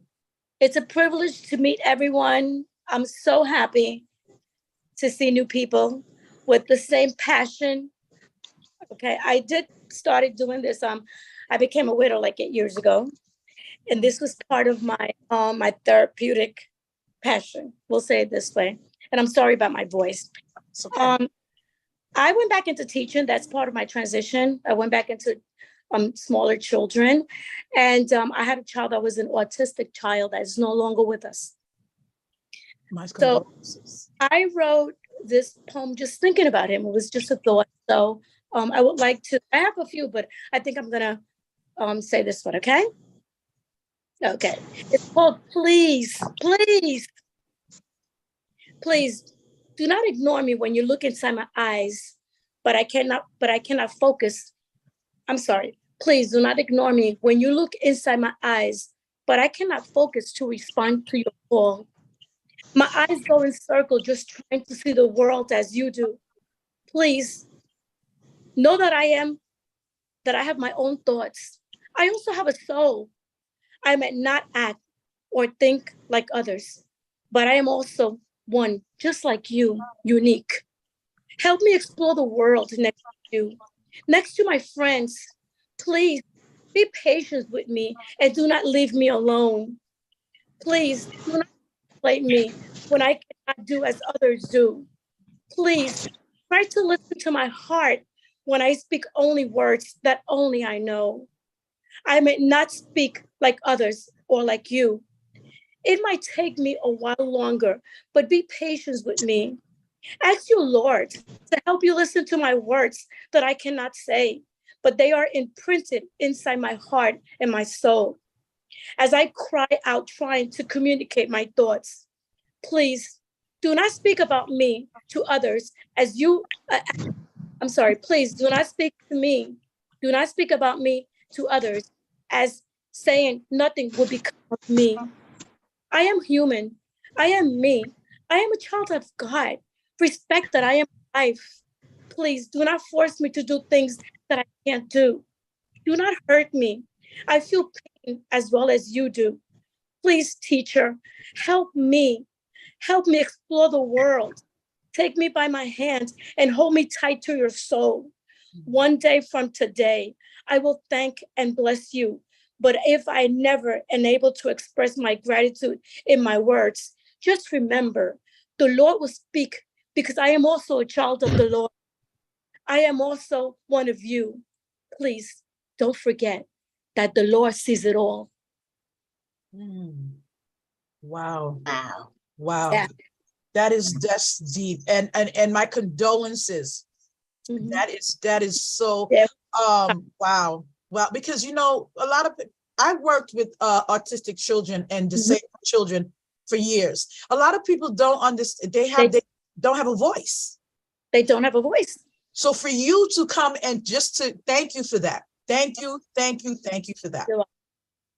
Precious. So, And that's, I'm more into like the spiritual type of writing, and I'm getting now very romantic too. It is what it is. I mean, You can share. It's about love here too. Of course. My writing, it's a voice of my spirit, my inner. And but as a woman, you have to learn to be independent. You have to learn to be on your own. I was married for 38 years. It's been 8 years already, but God is so good. And I do believe, I heard someone say, and I'm sorry I didn't quote it because I was in and out, but it's true. It all depends that relationship that you have with that person, that you call it your God, to be respectful, whatever that may be. That is very important. It's not about religion. It's all about personal relationship. Right. And with soul and that communication to that other supernatural, we'll say, identity. Right. I think that was Brother Michael that was speaking on that. Right. Exactly. That was awesome. Awesome. Did you have another piece you'd like to share before we? A piece, and this one is it's based more about love of God. Okay, go right ahead. Turning around now. Okay, I put my glasses on. I am so happy I was able to come in. I've written so many, but I'm a little bashful when it comes to this, something new. This is I really haven't given it a title. Maybe somebody has a title for it. You never know. But I'm gonna read it. Okay. Let your spirit dwell on me, sanctify my soul, and make it eternal. I'm sorry. Let your spirit dwell on me, sanctify my soul, and make it your eternal home. Lock the doors of my heart, protect them with your blood. Your grace is a savor of my soul, and that is all I need to know. Guide me, holding your hands, holding my hand, so by your word I can examine my soul. Let me always revisit my soul, and through your eyes, let me see and explore the walls. You have decorated my spiritual home, but only I can see and understand. As I peek through the doors, I can see 4, but before I touch the door, I must clearly and carefully read the golden imprint sign on the door. Private property, house of the Holy Spirit, guided and protected by the angel of the Lord. Sealed with his grace, brought with priceless blood of Jesus Christ himself. 4 pillars, one in each floor, with a specific name written on each wall. Most importantly, named the word of the Lord. The everlasting word always teaches my soul. Love is called agape, which is the love of the Lord. For sure, I know there is no comparison of his love. The wall called faith, decorated with his promise, never forget. Without faith, it is impossible to serve the Lord. We must live by faith and not by sight. It's written truly, carefully in the word of the Lord. Finally, I see right in front of my I see right as I open the door. Holy Spirit, this is my home. The Holy Spirit, the one that guides and protects my soul. The one that one day will transform my soul and call me to my everlasting home to be with my Lord. Thank you for sharing that with us again, Sister Romero. I'm glad we were able to get you in. Anyone has any comments, anything you'd like to say before we? I see Marge putting up a, what was that, Sister Romero? I'm sorry that I don't have a title. That's something that I just wrote like that. It has no title. That's all right. You don't have to have a title. Thanks, but you're welcome. You have no title. Oh, a lot, yeah. We're coming to get you. So you're in the right place. Marge, did you want to say something? I saw you put up a finger. Did you want to say something? Welcome. I'm just saying I'm here enjoying all the poets, and I appreciate everyone's creative work. And I hope we can leave our social media handles so we can exchange and follow each other's and give the support. I would love that from everyone. Beautiful, Marge. Thank you. Okay. I don't know if you want another one from me or you want. I do. You're going. You will be going next, and then Brother Infinix. But Marge, I think Noreen is trying to say something. Go right ahead, Noreen. Okay. Okay. I want to thank you very much, Soul Angel, for being here today, and that was beautiful. That was very beautiful. And then also Petro saying that it's midnight and he has to leave now. Oh, we understand, Petros. Thank you for being here. Okay. And okay. And I want to thank Artie too. And I want to thank you very much, Artie. And that was beautiful. And you did awesome. And thank you for being here. And I hope all of y'all, even you, Marty, and Soul Angel, and every one of y'all come back next year. And don't forget, I have Saturday, the Poetry Club Saturday night show every Saturday at 5 o'clock Eastern Standard Time, and you are welcome to come and read your poems or sing or whatever at the end of the show, toward the end there. I have it called the Pot Party. Okay. Beautiful. Thank you, Noreen. You're very welcome. I see Renee, Sister Renee here. Hi, Sister Renee. Nice to see you, honey. Welcome. Hello, how are you doing? Beautiful. We're happy. We're glad to see you. I'm getting ready to eat dinner, but I was taking a nap, so I missed most of the show. I'm sorry. That's okay. We're still here. We're going to let Brother Infinix go up. I don't know his name. He's going to introduce himself to us. I think his mic is on and he's okay and he's ready. So who did not go? We have him, we have Sister Renee, and then we're going to have Marge. 1 minute. I wanted Marge to read one more, and then I'm going to let this brother go right ahead. Sister Renee, are you going to be sharing with us? No, I just wanted to listen. We appreciate the love and support. Trust me. Thank you very much, Star. Thank you. Okay, Marge, could you read us another piece, and then we're going to have the young man go ahead after you? Let me get my tissue. I can't play with you, Marge. No, I won't be. I'm ready now.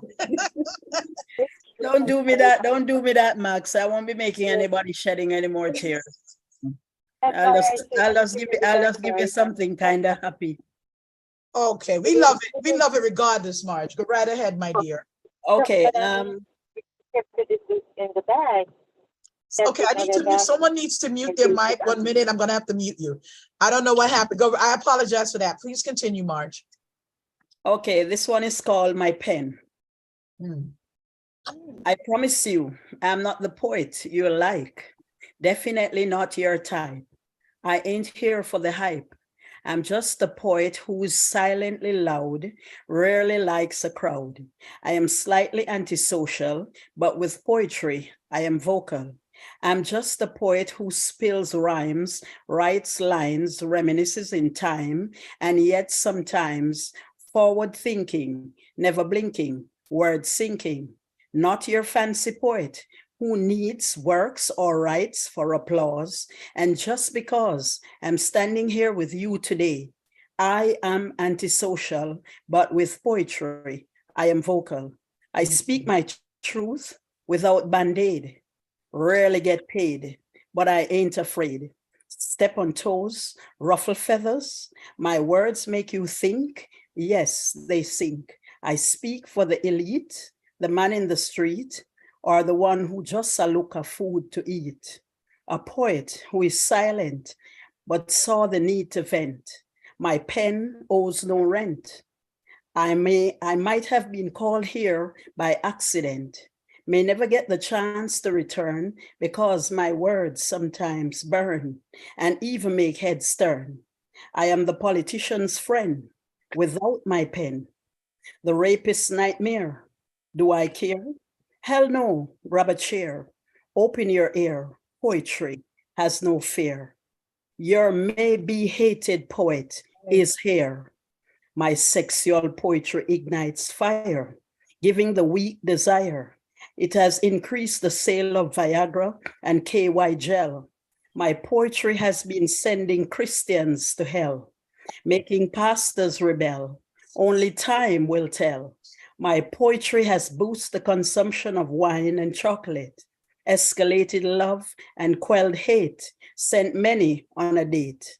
My poetry is nightmares and sweet dreams, sensual screams. I am just a poet who speaks her truth. My appearance in a room is either happy or gloom. My poetry is a brain teaser, a crowd pleaser. I compare myself to no other poet, but I love every poet, yet I need no duet. As I rest my case, by the looks on your face, I will leave the room with a clear conscience, knowing damn well you will start respecting poetry because poetry does make sense and was never a mere sentence. Hope you enjoyed tonight, and thanks for the invite. Very nice, very nice. That's Mars, you know. I love it, Mars. I just love it. I love it. I love it. I love it. Thank you. I just love it. And see, that's why I always invite Marge on everything I do. Marge is a different poet. Oh, I love it. I love it. I love it. Brother Michael, unmute your mic. Can I just say I can be found on all social media handles as Marge the Poet. And my books are available on Amazon. Thank you. Michael, we can't hear you. We can't hear you. We see you cheering, but we can't hear you. Michael is loving every minute of it. Michael's on mute. There you go. Am I right? Yeah. Can you hear me now? Nothing you were last. I'm ranking you in the top 4 poets here tonight. Marge, I think you have permanent fans. Yeah, I like her. Awesome. Where can I find Michael? Is he on social media? He's on Facebook. Yes, he's up there. No, I'm hard to be found. I live in the damn igloo someplace, and I can't even remember what the hell my address is because I'm 76 and getting old. Bless your heart. Bless your heart. Awesome. Just wonderful, wonderful, wonderful. I love it. I love it. You know what? I'm going to try with Brother Bill again. Brother Bill, unmute your mic for me, please, Brother Bill. Yes, no? Okay. Infinix, I see you. Are you ready to read something for us? Yeah. Go right ahead, my dear. Okay. I'm actually Bobby Brown from Nigeria. Oh, nice to meet you, Brother Brown. Bobby Brown. Thank you. Okay, I have 2 poems written by me to present tonight. One is titled Peace and the other Addiction. Should I go ahead?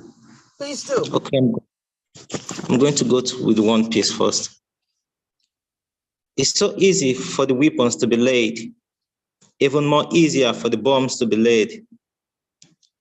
Much more easy to mention the word war.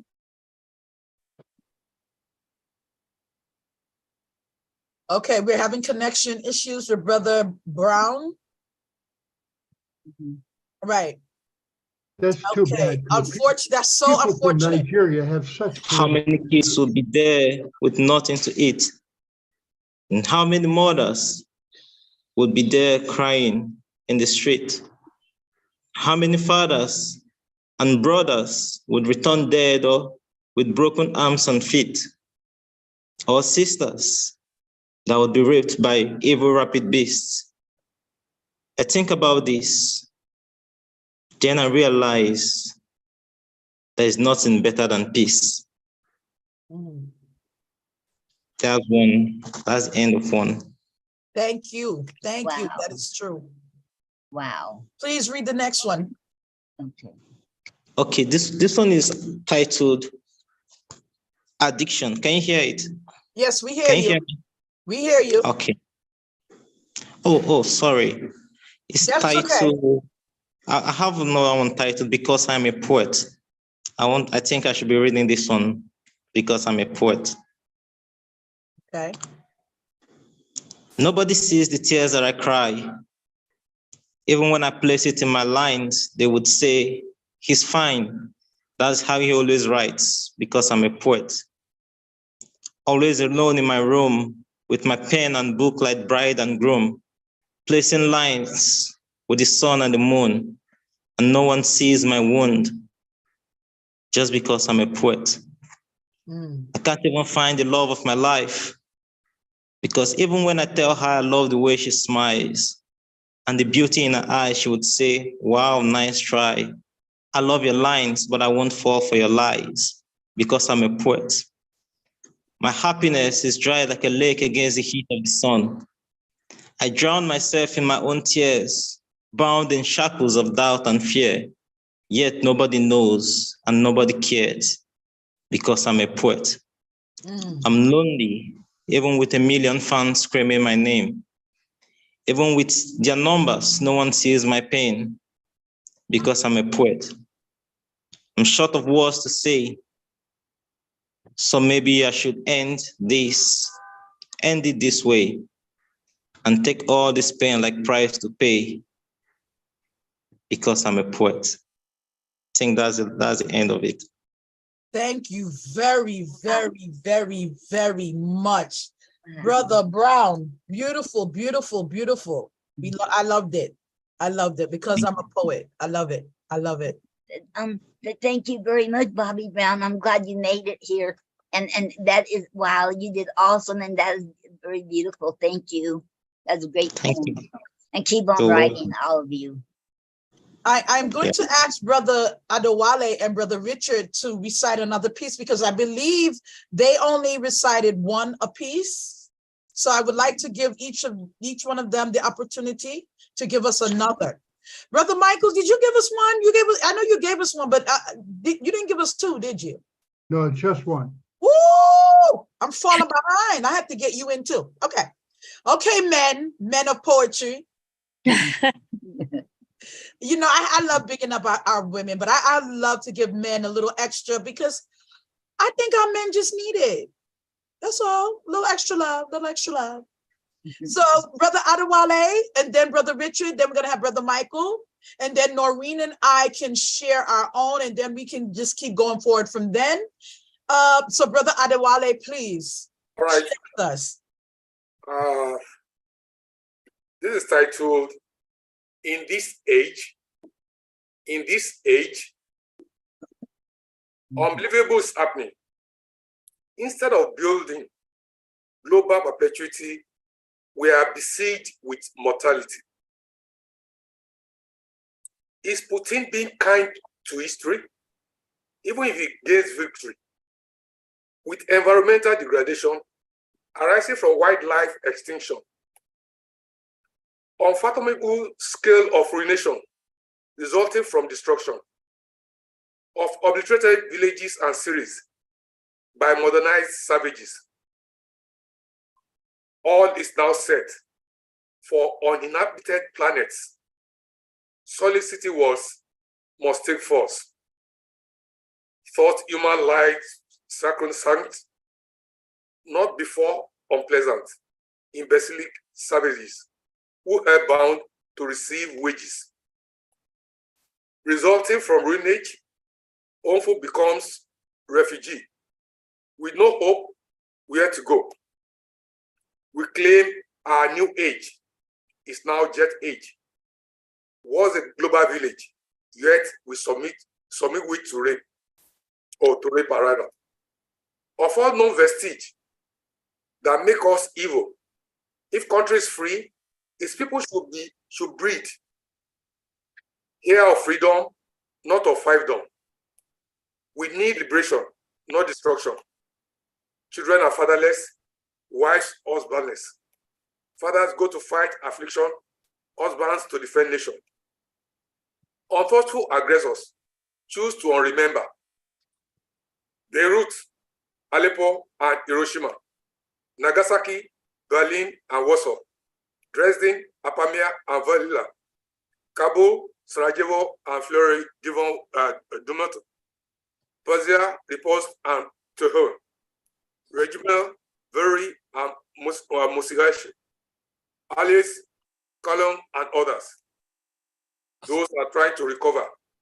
They cannot ever forget unnecessary mess of vast rubbles, nor needless cemeteries. Added now are Bucha, Borodianka, and Apin, Donbass, Mariupol, and Kirill, Chamuk, Skonovel, and others. To get the people for their purpose fulfilled, they commit homicide. People might be committing suicide rather than surrender to thugs. They lose all. Where's our humanity? What's happening to our sense of equity? Thank you. Thank you, Brother Adewale. Thank you, thank you, thank you, thank you, thank you. Okay, we're gonna try to see if we can get Brother Bill in. I see he made some movements. 1 minute, Brother Richard. Brother Bill, unmute your mic for me. Okay. Okay. Ah! Can you hear me? Yes, yes, Okay. I can hear you.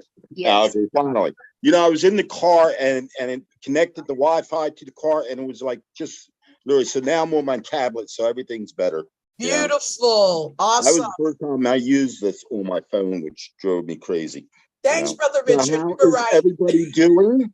You know, so good to be here. And thank you both, our hosts, Max Finette and also Noreen, for doing what you do. You do so much for poetry. And, you know, that makes me proud, you know, to be a part and associated with such wonderful souls that are doing this to uplift the soul. And that's a beautiful thing, you know. I heard earlier someone say something about poetry and defining it. And in some means, poetry is not definable. And in some means it is. But I think that we poets are the consciousness, the unspoken consciousness of humanity. And we speak it into life, you know, and we look for that common resonance. Not all poetry will resonate with everybody, but, you know, it'll resonate with somebody. Right. You know? Yes. Right. But can I make a couple of announcements for all the poets that we have here? Please you know, I'm do. also a publisher. I'm from Inner Child Press, you know, international, and we have a couple of anthologies that are open for submissions, and we welcome you. And we showcase our poets by putting your picture, a bio, as well as your poetry, you know, in our anthologies. One is letter poems to our deceased. So if you had somebody in your life that deceased and you'd like to say something, this is an opportunity to do so. The next one is opening tomorrow, which we don't care whether you put it in today or tomorrow, but is World Healing, World Peace. And we've been doing this since 2012. Yeah. You know, and we like to hear your voices, you know, and again, we showcase the poet by putting their picture, their bio, and if you have any links, put a couple of links in there so people can get to know who you are. And we've been in the business of uplifting poets for quite a while, and that's what we do, and that's what we love doing, you know, introducing poets to the world, you know. So with that said, I'm just going to read some poetry, you know. That's my first love. And forgive me for looking down because I'm not as dynamic as some of you who are spoken word artists that can remember everything that you write. I'm not even close. I used to, but not anymore. But this poem here, pardon? I'm with you. But this poem here, I'm retarded. I'm retarded. It's called A Poem in the Making. I want to be lyrical. I want to be well versed in the use of language that is uplifting, informative, and experiential. Oh, good. I at times wish to rhyme, other times not. Sometimes there is a magic hidden in the subterfuge of chaos and discordance. I want to transport my readers, my observers into a place, a space within themselves where a common resonance is found between us. I want to heighten our sensitivities to the fact that though we are the building blocks of this world, this existence, it and the world remains bigger than us. I want to espouse such things, such thoughts, such emotions that inspires each of us, myself included, to expand, and to expand. I want to invoke thoughtfulness and smiles, unmitigated laughter and love, contemplation, consideration, and compassion. I want to weave and offer a cloak of humility that we all can wear. I am searching for a humanity that does not falter when the sun goes down, or when the shadows and darkness creep stealthily into our sphere of influence. I want to get to know you intimately, and you, the lesser and the potential of what we collectively can become. These things are possible truly, for I have read the verses and the lyrics of others, and I am truly beyond measure amazed by you. And I sincerely believe that not only I, but we all are simply a poem in the making. Isn't that just magnificently grand? That's that piece. Awesome. Awesome. I love it. I love it. I love it. I love it. You never disappoint. Never. You get another one ready for me, please, Brother Bill, because I'm going to go to Brother Richard, Brother Michael, and then I'm coming back to you again. Thank you very much, Bill. That was beautiful. I love Thank it. you, I love it. Noreen. Hello. Noreen, you're my girl. Love you, Noreen. You've been gone for so long and your English is so good. What's going on with this? You know, flattery will get you everywhere, Michael. Absolutely, because I've been heartbroken for you not being around here for a while, all right? Yeah. You sound great, my friends. Wonderful. Thank you so much, Michael. Yes. And thank you for all your participation in our work, the anthologies. We God bless appreciate having your words. You grace us, and it's such an honor. Thank you. Thank you. Awesome. Awesome. Beautiful. Beautiful. Brother Richard. Hi. Hi, dear. Yeah, so glad you got in, Bill, in the end. What an entrance. So that's the way to do it, isn't it? Spend 2 hours just on it, not being able to get in. So everyone really wants to hear you. I've gone really grainy, haven't I? Sorry about that. Dim light here. Okay, I'm going to do one, and then I'm going to drop my Linktree address in the chat if anyone wants to look for anything. And then I'm probably going to harass Bill about the Inner Child anthology, actually. So, insofar as I'm going to submit something, I hope that's okay. This is called Madman. True story. See that madman, mumbling, humanity crumbling, stumbling through halls of hostility? Don't look at me. Somebody should take responsibility, intervene as he screams, as he sees the schemes and machinery, riddles and remedies, conspiracies, obscenities, the voices, the choices denied, the danger assessed and addressed by those who know best, alarms that he's armed with the spike of a flag from a golf course. Of course, the attack is preemptive. We have to prevent possible harm, a breach of our peace, enforced by police with batons and cuffs. It's enough to ensure we ignore his words as he talks, unsettling strangers, pouring his heart in the gutter, calling his brother, now lost to the ether, no hero nor killer, performing a duty, defeating an enemy, compelled to hostility for the good of society, in the interests of industry, money and energy. The family's loss is collateral tragedy. Do you call that sanity? Where does that leave me? Bereaved and a threat to your very reality. If that's what you see, I'm compelled to agree that the madman is me. Whoa. Wow. Yes. You see, Richard, wow.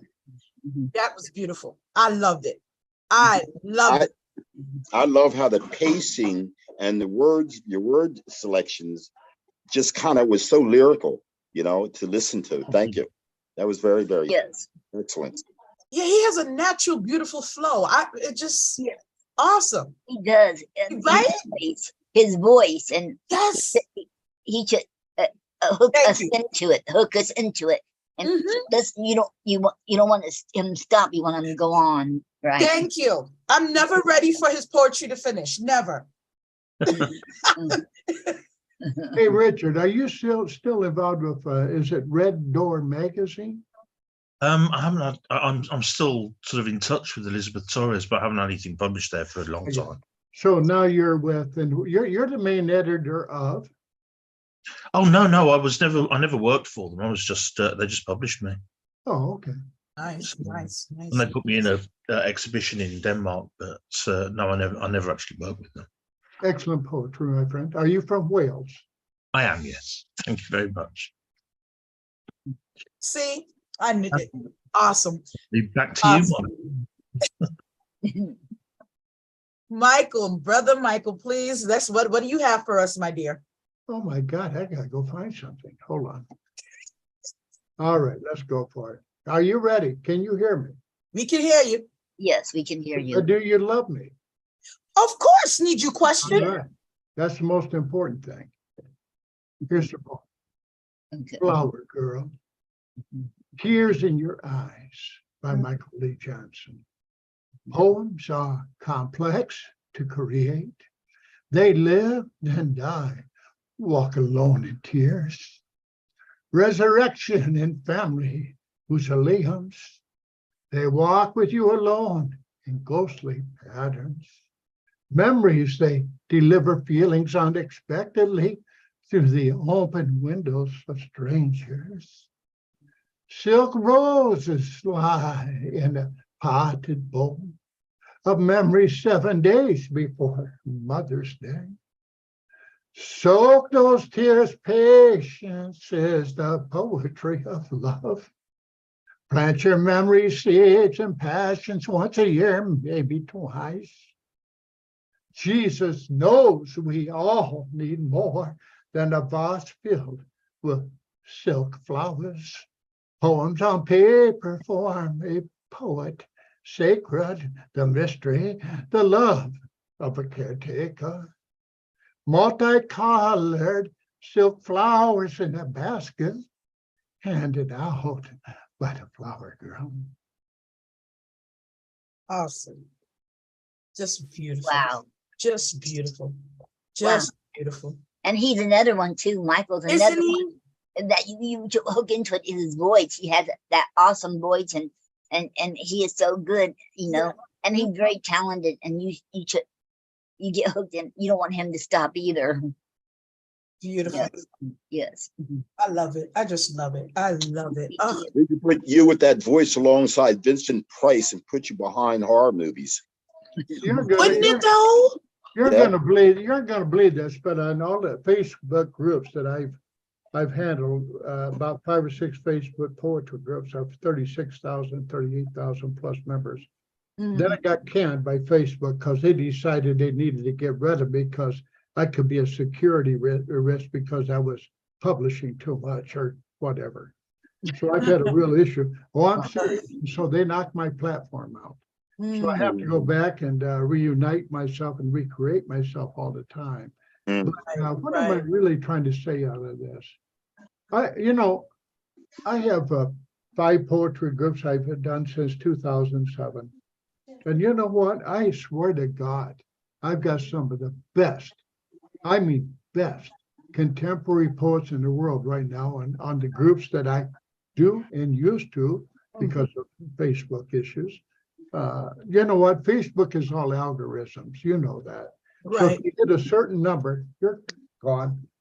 And or if you had more than one identity, you're gone. And there's no recourse to it because they're not human. They are simply algorithms. They're numbers. Exactly. It's a rough deal. But anyway, we have some wonderful poets here tonight. I can put my finger right on each one of you, but I can't do that because it'd be discriminatory as hell. Awesome words. Really good. Some of you guys are really good. as you are too, Brother Michael. Well, And I you know, don't know about Yes. that, but you Yes, made a you good are. point. Yes, you are. We're not letting you do that. Yes, you are. Yes, you are, Michael. Yes, you are.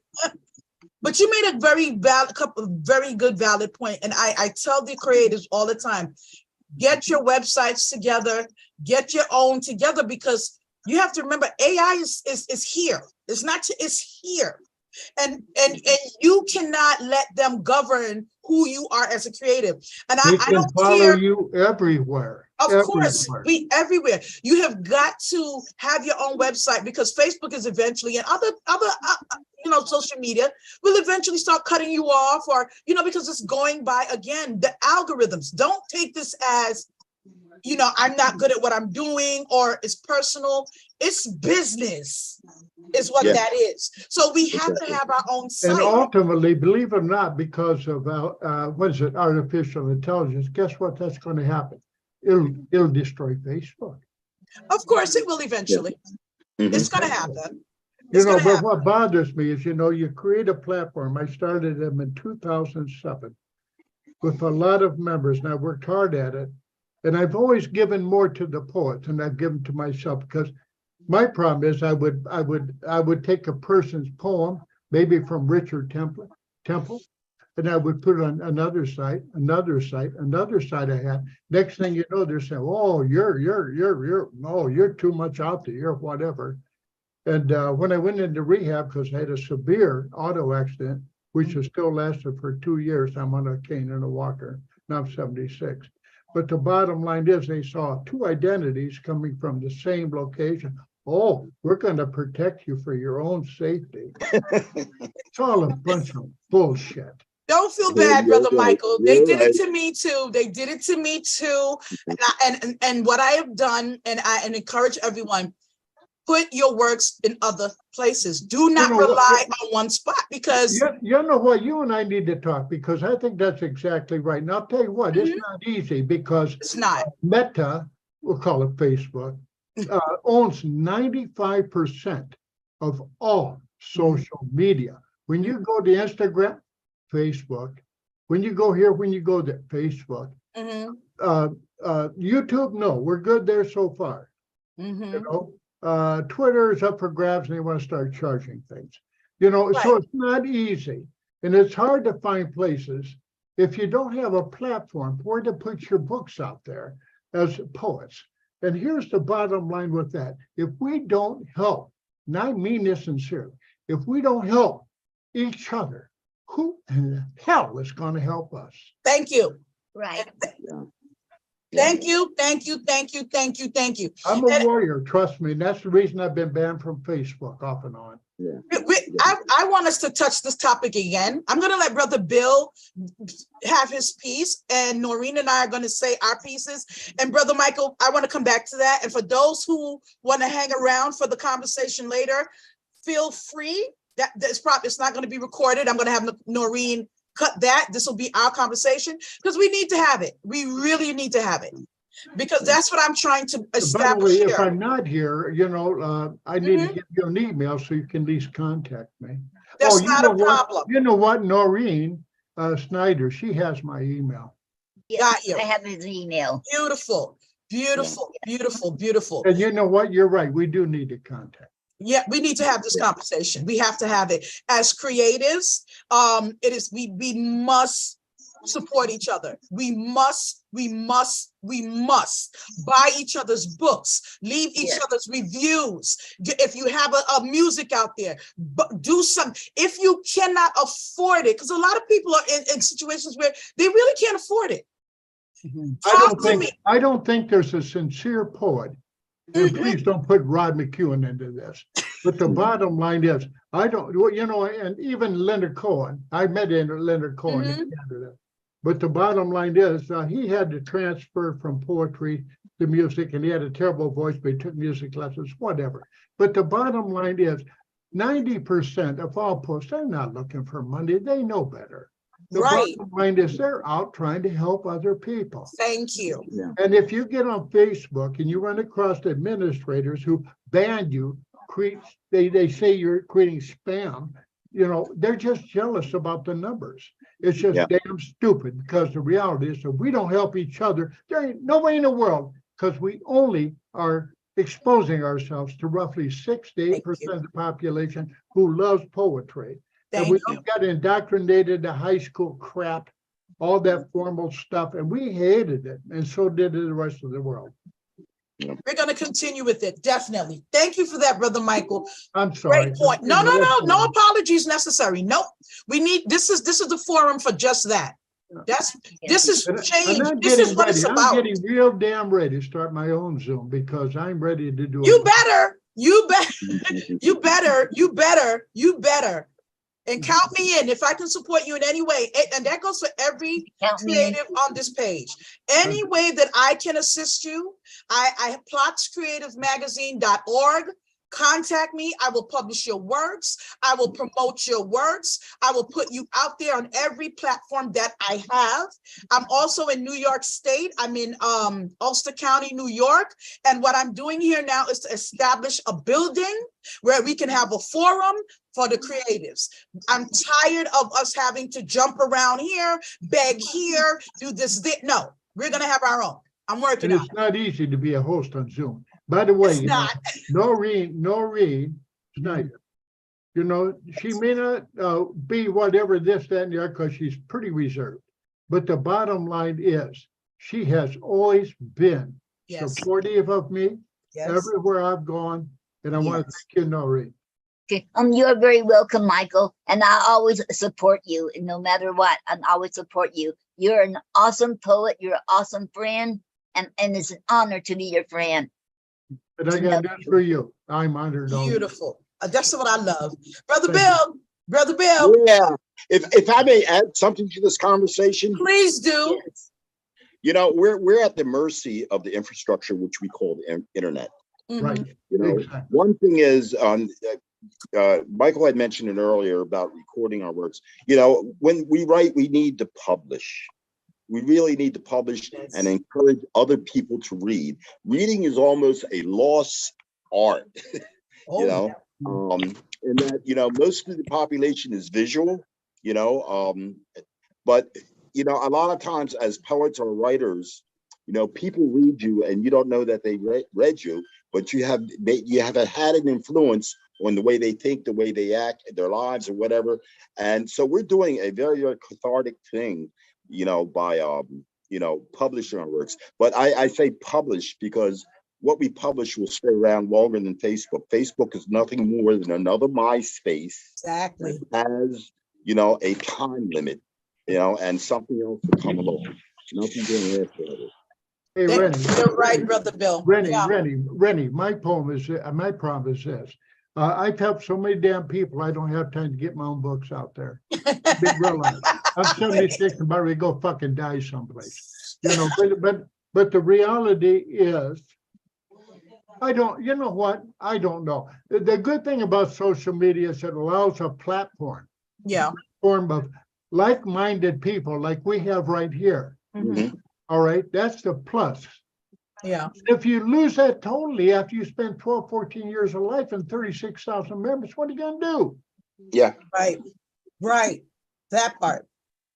So yeah, you're I'm with you guys 100% on this. Brother Bill, you have a piece for me there, don't you?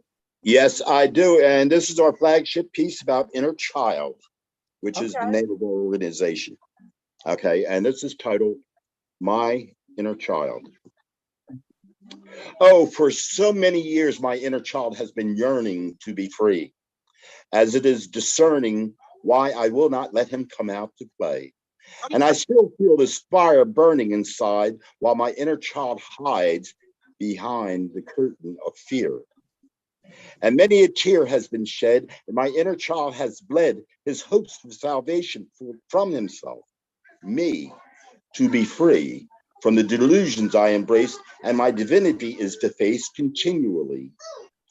The truth of it all, though my inner child has perhaps fallen, it still hears the calling of God to trust and come out to the gardens of life and play. What do you say? Why don't you come out and play with me? I remember when all of me was a young child, before I was defiled by my thoughts and doubts. We danced and sang with smiles and laughter, like all there ever was the happily thereafter. Has the last song been sung yet? I say thee nay. For it is time for us to play again, my friend, to rend the curtains that cloaks us from our better selves, our truths for certain. For many an inner child like you and I still does cry inside, and they are hurting for love, so love them. To be nurtured in the light of our holy, we must boldly step out into the sunshine once again and shine like the sons and daughters we are. We have come too far to let go of the dream of eternity now. And though it may seem dismal at times, remember that this creation is perfect and we are the prefects of our existence. And where is the resistance? We must be insistent and claim our heritage, not tomorrow or some distant age, but right now. Are you with me? Father has gifted me and you that we may do what we say. We cannot wait for some rapture to capture our better selves. We must reach out and extricate all of our doubt and teach each other, thy sister and thy brother. Yes, we must honor our fathers and our mothers. We must trust that within each of us there is something greater than this world. We must open our eyes and realize that we are powerful and there are no limitations. From within us lives my inner child. Wow. Wow. That's beautiful. That is beautiful. That is beautiful. Yes, yes. Thank you very much, Bill. I love it. It's beautiful. Yes. Thank you. You're welcome. That's You're very welcome. That's been about a dozen years ago or so. I love your poetry, Bill. And Thank you, and Noreen. to you, very welcome. And I'm always your fan. Oh, yes. And Oh, yeah. you know what, Noreen? I love Yes. you. I love you. I love you too, Bill. And Gary. Awesome. You guys are just too much. I love it. I love it. I just love it. See, that's what it's all about. Antonia, Bill, I remember when we all wrote those poems to my inner child. Wasn't that in the book? Oh, yep. That's from 2011. I'll tell you when I wrote that exactly. The 23rd of January, 2011. Look at that. Okay. And if I may suggest something to poets, always, if for cathartic reasons, always date your work. I do. Because you can look back and see your own journey if you date your work. Beautiful. Yes. So if you go back to 2008 and you look at what you wrote, or, I could go back to 1985 and see what I wrote, and I could see the progress of how I've grown or how demented I became. But, it's a wonderful thing. So date your work. Wow. Thanks for that, Brother Bill. Antonia, wanted Brother to say Bill, you something. know what I like about you? I love that white t-shirt. Okay, buddy? You know what? Oh, now you showed the black on that damn thing. Oh my God. New Orleans. One moment, guys. Antonia wanted to say something, Antonia. Yeah, so I want to hail up Bill. I've known him since 2011, and he has inspired me. And I just want to say he has always written wonderful poems. And one of my first international poem was actually featured in Bill's book, World Peace. What he's going to that we're supposed to submit to. So I just want to big up Bill that, he has inspired me. He has helped me on my journey as a young poet. Those were many years ago. I also, I met him through Alan Jankowski, and as you know, he's deceased. And I just really want to say I appreciate Bill and, continue the great works. And you're a wonderful man. And you, as a young poet, I've never met you in person, but to be in Jamaica, and as we were discussing about the internet, that's one of the benefits. As a young poet, I didn't really have much opportunity to be published, and Bill really, helped me along the way that I'm able at this stage. I have 3 books published now, and I recently came back from France.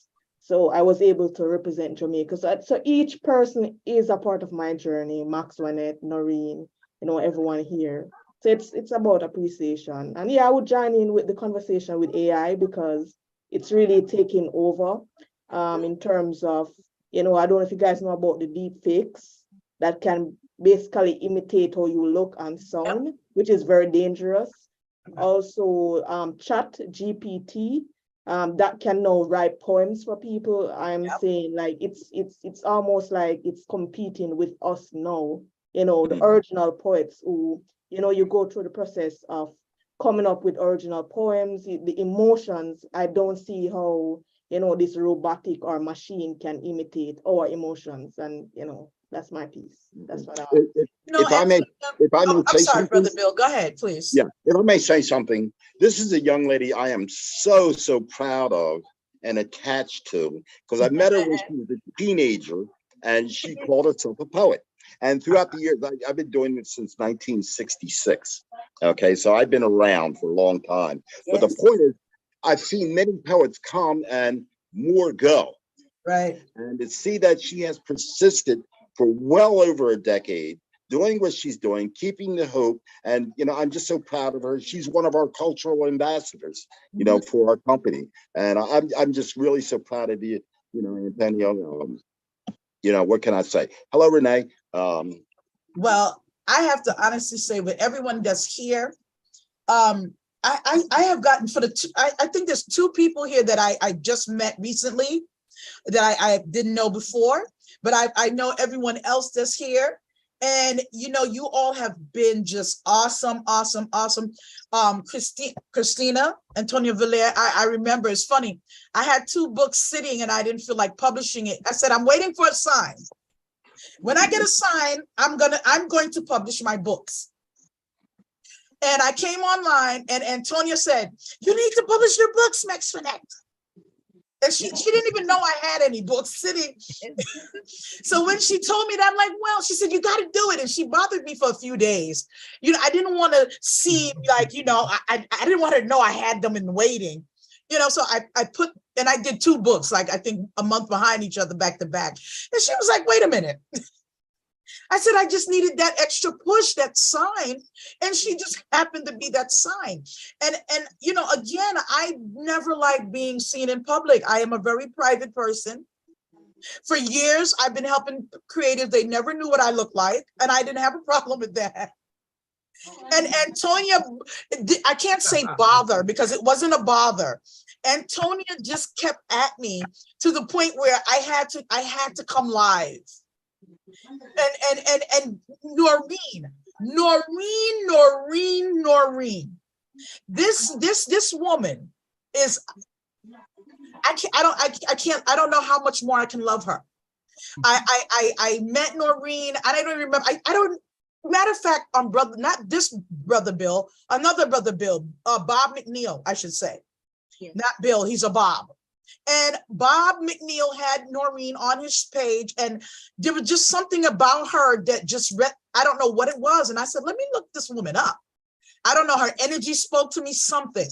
And we've been thick as thieves ever since.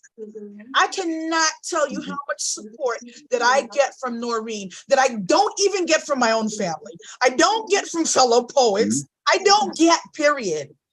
Noreen is even a member of my magazine. Okay. There was no way that I can continue without Noreen. She's just awesome. And just, Noreen, I love you. I love you. I love you. And I know that Michael and Gary are just sitting there going, you see, that's our girl right there. You see her? You are wonderful. One thing about Maureen, and I will say this, and some days I've wondered about because she's so damn quiet.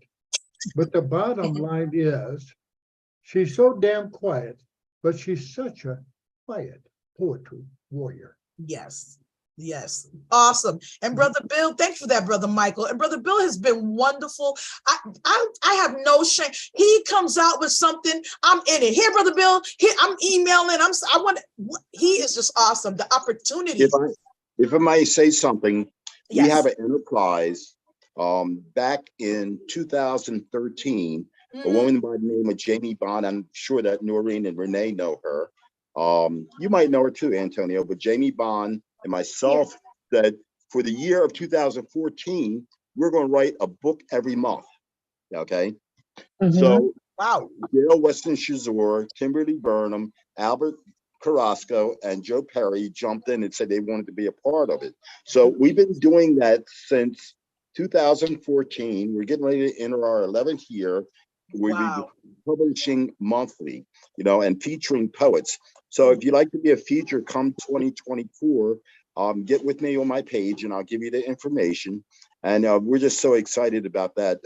We're actually just issued our 118th volume, you know, of the Year of the Poet. And that's what it's called, the Year of the Poet. You go to our website. For those who don't know, here's a copy. I had to go get mine. Yes, there I go. Okay. Yes. So if you go to our website, innerchildpress.com, we have so much information, so many things you can do, so many free books you can download and read, pass on as PDFs, because that's what we're all about. We're all about empowering, you know, first, you know, and for those that wish to write or publish or whatever the case may be, you know, we have plenty of projects, including publishing your books, available to you. Thank you Hey, for that, Brother Bill. Bill, come on, listen. How much would it cost me for you to UPS the cap on your head? We I can- really want that cap. Oh, you know what? You I've know had what, this guys? cap- That be- I've had this cap since 2013, so you're not Oh, getting. I'm sorry. You Forgive know- me. That's something very memorable. So There you go. Noreen, if I can Noreen, I would love to hear some poetry from you, my darling. Okay. Do I read mine first or KZ's or Wanda Dewdrop? Oh, right. You have people that have pieces that need to be read. Please read their pieces. We can always go last. We don't really mind. It's about putting other poets out there. Yes. So we don't mind going last at all. Go ahead, Noreen. Okay. And the first one is he has two. I hope I'm pronouncing his name right. He's from the United States. KZ Faisal. He couldn't be here. And QAZI, that's his first name, and Faisal, FAISAL, and that's his last name. Okay. I think he's in Chicago, but I'm not sure. Okay. Oh, before I read his, I want to say, Molly, if you're out there listening, we're praying for you, Molly. She couldn't be here because she had to go to the house in the emergency room. She having a severe pressure in her neck, and we pray, Molly, that you'll get better. We're praying for you. Are you speaking about Molly Sadiku? Yes. Oh my. Okay. Thank you for that. Okay, you're very welcome. Okay, and Kazi Faisal, this is his poem, and he wants me to read this one first, then the second one. Okay, this is first one. Are you the main character in your life or just a spectator? That's the title. In this vast stage of life, I gaze upon and ponder on the role I truly play. Am I the main act or just lost, withdrawn? A mere spectator, watching day by day? Do I control my destiny and fate and guide my life with purpose and control? Or am I bound, a captive to my state, a character whose script has been foretold?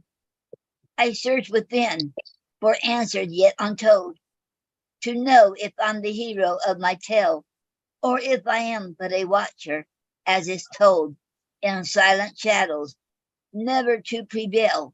But now I recognize without a doubt, I am both actor and the other throughout. The end. That's KG Faisal. And he also goes by, his pen name is Tiger 64X2. Thank you. You're very welcome. And next one is about bullying. This is called Bullying, What is a Solution?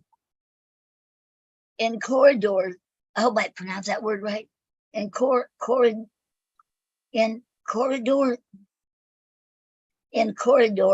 where shadows linger cold, where tender hearts in fear and anguish dwell, a question stirs, causing spirits unfold. Should bullies face the task of service tell? Is public work to punish teenage souls? An avenue to mend was torn apart.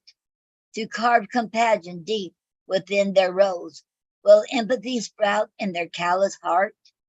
For oft it seems like sunshine through the rain, that helping hands can mend those shattered dreams, and act of love can ease another's pain, and pave a path where empathy redeems. Perhaps through selfless service they shall find a better self, a heart that's good and kind, to prune the thorns of cruelty that grow through public service, a chance to mend, a lesson taught that seeds of love may sow. Would bullies then become a better friend, to tend to sufferings of those oppressed, when acts of kindness grace their callous hands? Those who once tormented, now impressed with empathy, they'll see the hurt that expands. Through humble service, they may come to learn the bonds of friendship formed through selfless deeds. From flame of anger, empathy shall burn, a lining path, so no more hearts will bleed. So let them toil, their punishment a guide, to find their hearts and better selves inside. The end. Thank you. You're Thank very you. welcome. Okay. And I hope I did him justice reading his. I'm poem. sure you did. Okay. And the and then I have Wando Dewdrops, and the first one, he has 5. I know. Okay. He told me to read this one first. This is called Organ Riots. Okay.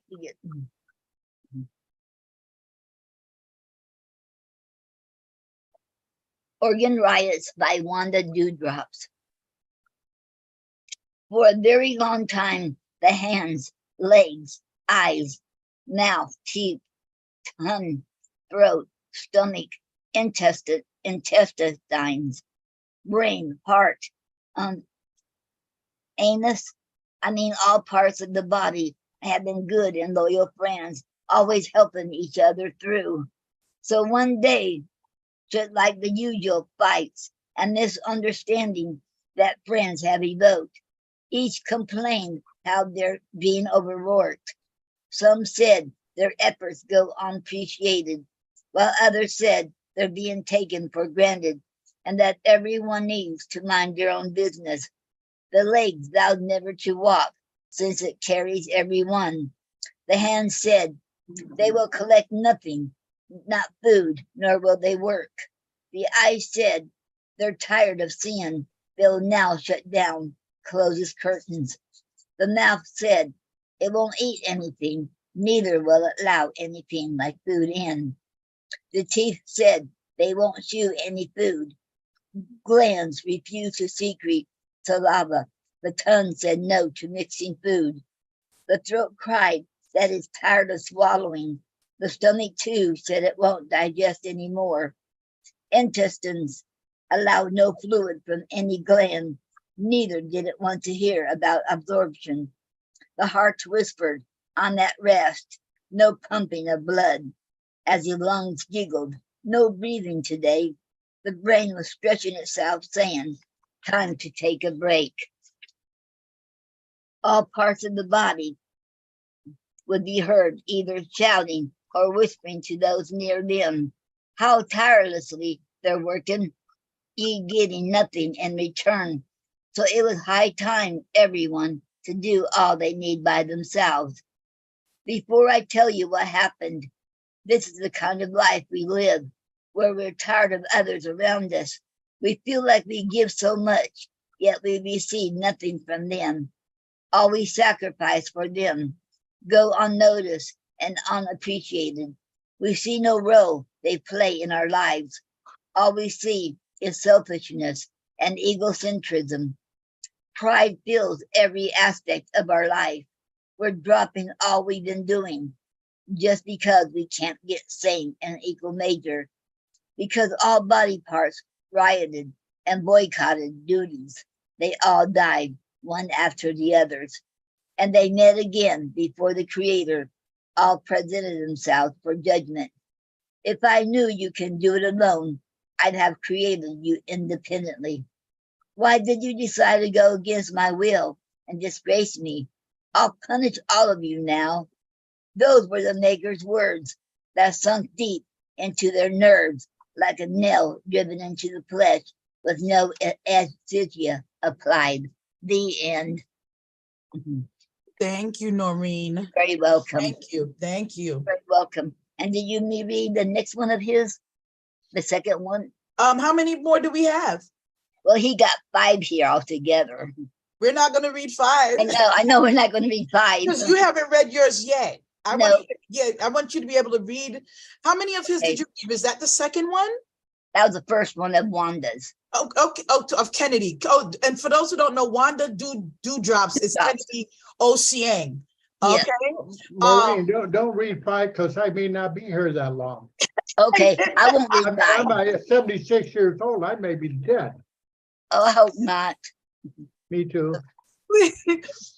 Noreen, go right ahead and read one more, and then let's get in. You can read let's start with yours. Yeah. Okay, and this is called Listen. This advice is free, just like the leaves of a tree. I won't brag about my home because you can also see. Call it whatever you want. I don't care. I didn't choose to be born here. Still, I was born. I'm happy, don't you see? I have no major. I have no pressure. I'm a free soul. This is my family, my peace. I thank my maker for this gift. True happiness, real. Take what belongs to you. Leave us alone. You won't see us near your doorstep begging. We are bounty hunters and we'll gather too. We're solid. We're intact. This bond is unbreakable. We can stay hungry with no food, but with an abundance of joy. We're never equal. We'll never be equal. Each nick we told. That's our place. Call us poor out of material, but rich in heart. We'll give you water to drink. Nurture your wounds. You can never be lonely, nor at risk when around us. The end. By Wanda Dewdrops. Thank you, Noreen. Okay. You're very welcome. That was good. Very nice. Okay. Thank you. I like that. Thank you.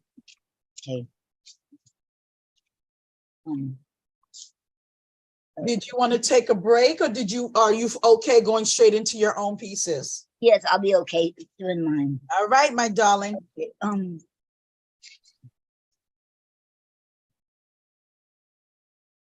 Okay, here it is. I have 2, and the first one is called Michael Rothenberg. This is dedicated to Michael Rothenberg. Okay. Michael Rothenberg represents peace, justice, and sustainability. He represents change, not just locally, but for the world. His voice is powerful. Listen to him and his poetry. It speaks volumes. He deserves our special attention, for he and Terry Carrion wanted to see change, and together they organized 100,000 Poets for Change. He left a legacy that will go down in history. He won't be forgotten. Let's give a shout out to Michael Rothenberg. Beautiful. Oh, that was the end. Okay. Yes. And the next one is event that's coming up called October 4th, 2023. I'm just warning people what's going on. Okay. I don't know if anybody heard about October 4th. No. Okay. October 4th, 2023. October 4th is almost here, when the FEMA and the FCC will do an emergency alert at 2:20 p.m. EST, affecting all cell phones, radios, TVs. It will last around 30 minutes. Turn them off before then. That something big and sinister is going down, that's for sure. Keep praying and get right with God. There's so many rumors out there. I heard about the COVID shots, and the frequency of emergency alert system will turn them into zombies. That's why the government is pushing so hard for people to get COVID shots. Then I just heard that the government wants us to turn off our phone as a distraction to make sure we can't alert others while they come and get us in person. All I can say is to get close to God. And Jesus and pray and pray. Claim Psalm 91:7. I'm not trying to scare anyone. I just want you to be prepared and aware for October 4th. Shut off your cell phones, unplug your TV, radios. Wake up, people. Do your research. Is the government covering up something big and sinister? What do you think? The end. Wow. That's coming up this Wednesday. Things to make you go, Yes, make you think. Yep. Yep. Wow. You're very welcome. That's something to think about. And they also were saying too on that, making comments on that one video. I had to post it on my Facebook page. If you read the comments, somebody was saying that they heard over there in Australia, over there, there's going to be on the 4th, and they're going to have a power cut out on theirs. That they heard about that over there. So I mean, wait, the 4th, or was it the 3rd? I think it was the 3rd, because ours is the 4th and theirs is going to be the 3rd. They're going to have a lot of things going on. And I heard it's Canada too. I'm doing the alert system. I think I heard China, India, United States, and Canada. I'm not sure about Canada. Interesting. Yes. And you do research, you Google it on YouTube, go on YouTube, you're going to find all kinds of things. And I've been told, I don't watch TV at all, but I've been told by people, I've been told by my sister, well, it's never been on the news. I've said because the government don't want us to know about it. It's like a hush hush. But Google it on the YouTube, and you're going to find all kinds of information. Thanks for that, Noreen. You're very welcome. Wasn't aware of that. I see Renee, Sister Renee has her hand up. Are you going to read something, Sister Renee? Darn. Oh, I was hoping she would. I was too. Actually, everybody was bragging about Noreen, but I didn't get a chance to before she started reading everybody else's poems. Oh. So I wanted to brag about Noreen because Noreen has supported me all these years that I've known her since, oh gosh, how long we known each other? 2007, 2008, 2009, somewhere in probably around 2010, because that's when we started getting on Speakeasy Cafe. Yeah, around there. Gary and I got onto Speakeasy Cafe around 2010. Okay, so 2010 is when we met you. Yes. Too. And she is like one of the most supportive people. She'll bend over backwards for people. She makes my business cards, which I greatly appreciate. She designed them on her own, and she actually works with me at Tupperware. So not only does she support the poetry industry, but she supports other industries as well. That's and right. Just greatly appreciate her. And Miss Lioness, Miss Max, Miss Poetess, I love you too. I don't get to talk as much as I used to, but I still love you and I admire your work as well. Yeah. And I admire everything that you do for the poetry industry as well. So I just wanted to get my little words in real fast.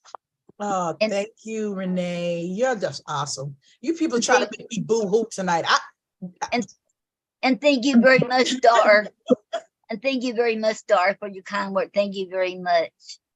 You're welcome. I think Brother Adewale is trying to say something. 1 minute. You two go ahead. I see you, Brother Adewale. 1 second. Okay. You two are just wonderful. You're making me hungry, Renee. I'm just letting you know that. Okay. You had dinner, you had a snack, and I'm feeling hungry. Okay. I actually made Tastefully Simple's one-pan meal called chicken parmesan, and it had chicken and mozzarella cheese and zucchini and grape tomatoes. Do I need to mute you? How dare you say such things? Sounds delicious. Brother Adewale, you see this? That's visual abuse. I'm just letting you know. Brother Adewale, I love you guys so much. Hello. Since everyone is saying nice things about Nori, all those things. Well, I will not say nice thing about only her. I wanted to say nice things about 3 people: Noreen, Maxwell, and Antonia. You know, I mean, they've been so encouraging. You know, they are, in fact, what's actually filming. You know, even Noreen, in our case, will always ask whoever comes our way to write more. You know, that's well, I wouldn't think one could receive a more encouraging word than that. You know? And for Maxwell, I mean,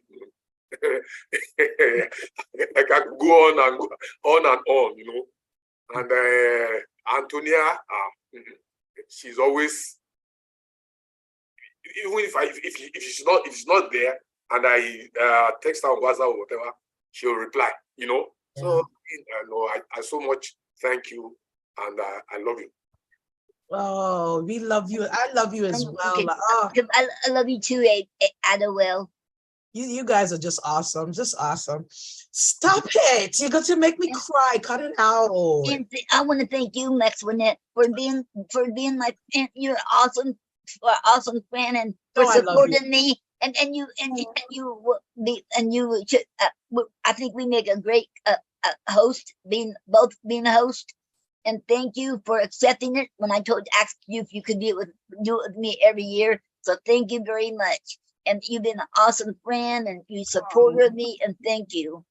Thank you you guys are just wonderful. You did so much. You're doing so much for all the creatives. So thank you. So do you. You know, you all are just I hate being put on the spotlight. Oh man, I'm ready to crawl away over here. You deserve it. You deserve it. Thank you so much. You all are just wonderful people. I mean, yes, those who've been with me and following, you know the travesty we've been through, the hurricanes, the this and the that, and the homelessness and the blah, blah, blah, blah, blah, blah, blah. I could go on forever. And it's not always easy to come here and just to say hi. You know, we're all human and we go through what we go through, but I have to commend each and every one of you. You all have been wonderful, wonderful, wonderful teams of support. And I mean, I don't have family like that, except for my sister and a nephew of mine. My family is very special. That's the word I'm going to use today. So, you know, it's wonderful to just have so much beautiful, beautiful creatives. I can't get enough of you all. So many creators reached out. They helped us during the time when we were homeless and being shuffled from place to place and state to state. I mean, stability has been not the norm. So to have you all that stay here, stuck with us, supported us through the whole madness, I can't say thank you enough. So my way of helping is doing what I do. I help creators for free. That's why sometimes you can't get me. I'm so busy helping people internationally. When you're sleeping, I'm up. And because, you know, I'm meeting with someone somewhere else in England or in Uzbekistan or Dubai, or who knows where a creative is coming from. And I try to make myself available. So you all, Noreen, to have me in this forum, I thank you, because it is wonderful. I've met so much. I met Renee here. I met Richard here. I just met Sister Romero here, you know, and the other people one more other person. It's awesome. I met Sister Rita here. I mean, we do a lot of work with the magazine and the 1,000 Poets for Change, and I just love you all. So I'm going to wrap up. I'm going to give you 2 pieces of my own as well. And then if we want to have something separate after that, we can continue to speak or whatever the case may be, because it's like 6:43 now. And we've been here since what? 4? 4, yes. Doing good. We're having fun. We're just having fun. And when poets get together like this, we you know how that song, time. What's that song? Funny how time flies when you're having fun. Y'all know that? It's poetry. It's beautiful. It's fun. It's fun. Yes. Oh, we got to start jamming. Oh, you know, we need to have a Noreen. Yes. Take a note for me, please. Again, Noreen and I work together on the magazine as well. We need to have a music poetry session. Yeah. So, and because of copyright infringement, we're going to have to sing our own stuff. Hello. Yep. So if you're good or not, we don't care. That's not the point. Okay, so I'm going to share my piece, and thank you all for the love. You all too much. Poetry Language of the Soul, available. It's everywhere. Get Amazon, Barnes and Noble. You guys can find it. Marge, thank you. Marge got my book. All you see is the hand come out. Thank you, Marge. You guys are something else. Well, there's a piece called Live It. And I'm going to give you two pieces. I'm going to give you this piece first. And this song is actually, if you go on this poem, I said song, it's on SoundCloud, and it's actually a piece that I'm singing. There's music to it. So I'm just going to read it this time. Live it. Did you take this thing called time, draw a line, and measure your existence with it? Have you conformed, dancing with the norm, worried and concerned that your life can be gone before you begin it? Do you weep and mourn as others die and life goes on, as you question your place in it? Does your life take a toll while you question your goals, pondering life and your purpose within it? What should I do? Where should I go? This is my life, and how do I fulfill it? Oh, my dear human soul, you have forgotten your role. Simply love, be positive, help one another along, and live it. And that's the end of that piece. Thank you, thank you. I'm going to give you one called Flight for Life, Flight of Life. And then we have a few minutes, but I'll give you this one, Flight of Life. Fluttering around rapidly, flying into the proverbial walls of life, still in stagnated moments. One may even assume that death has arrived. In ways, death was never, ever ruling over millions of times, recharged and revived by reconnecting with self, flapping of wings.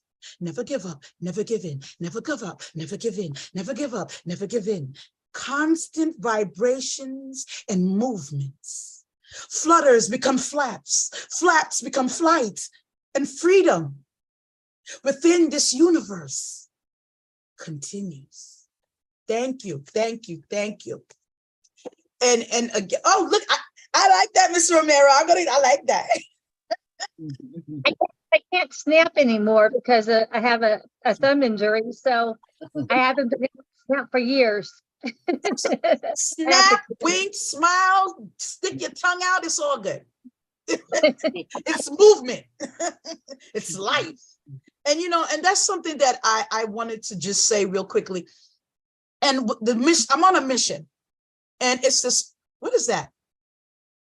Richard, thank you. That's me. Oh, dang, it looks really good on your tablet.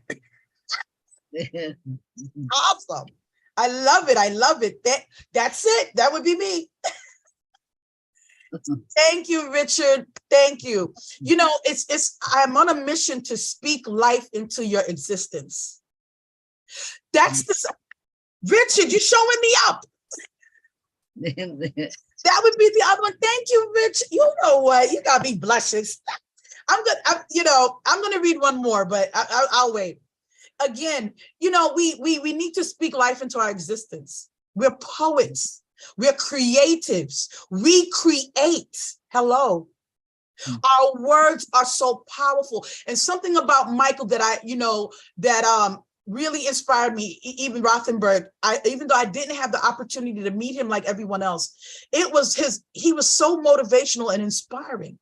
We saw this young brother here, Artie Fox. I'm not going to ever forget this young man, because Michael made such a deep impression. And this is what I'm talking about. Poets, pay attention. The power of what we have and who we are. Don't let anyone tell you any different. Stay focused and ignore the background noise, because we may not be here. Michael's not here. Michael does not, he knows in the spiritual realm, but look at this young creative. And Addison had me in tears. Why? Because a creative, a poet touched him. You never know. Even if you're doing your blogs, you're doing your magazine, you're doing your whatever you're doing out there, your podcast, you're putting your books out, you're putting your words, and you may have no one say a word. You may not even have anyone like anything. Don't pay that any mind, because there is someone there that is listening.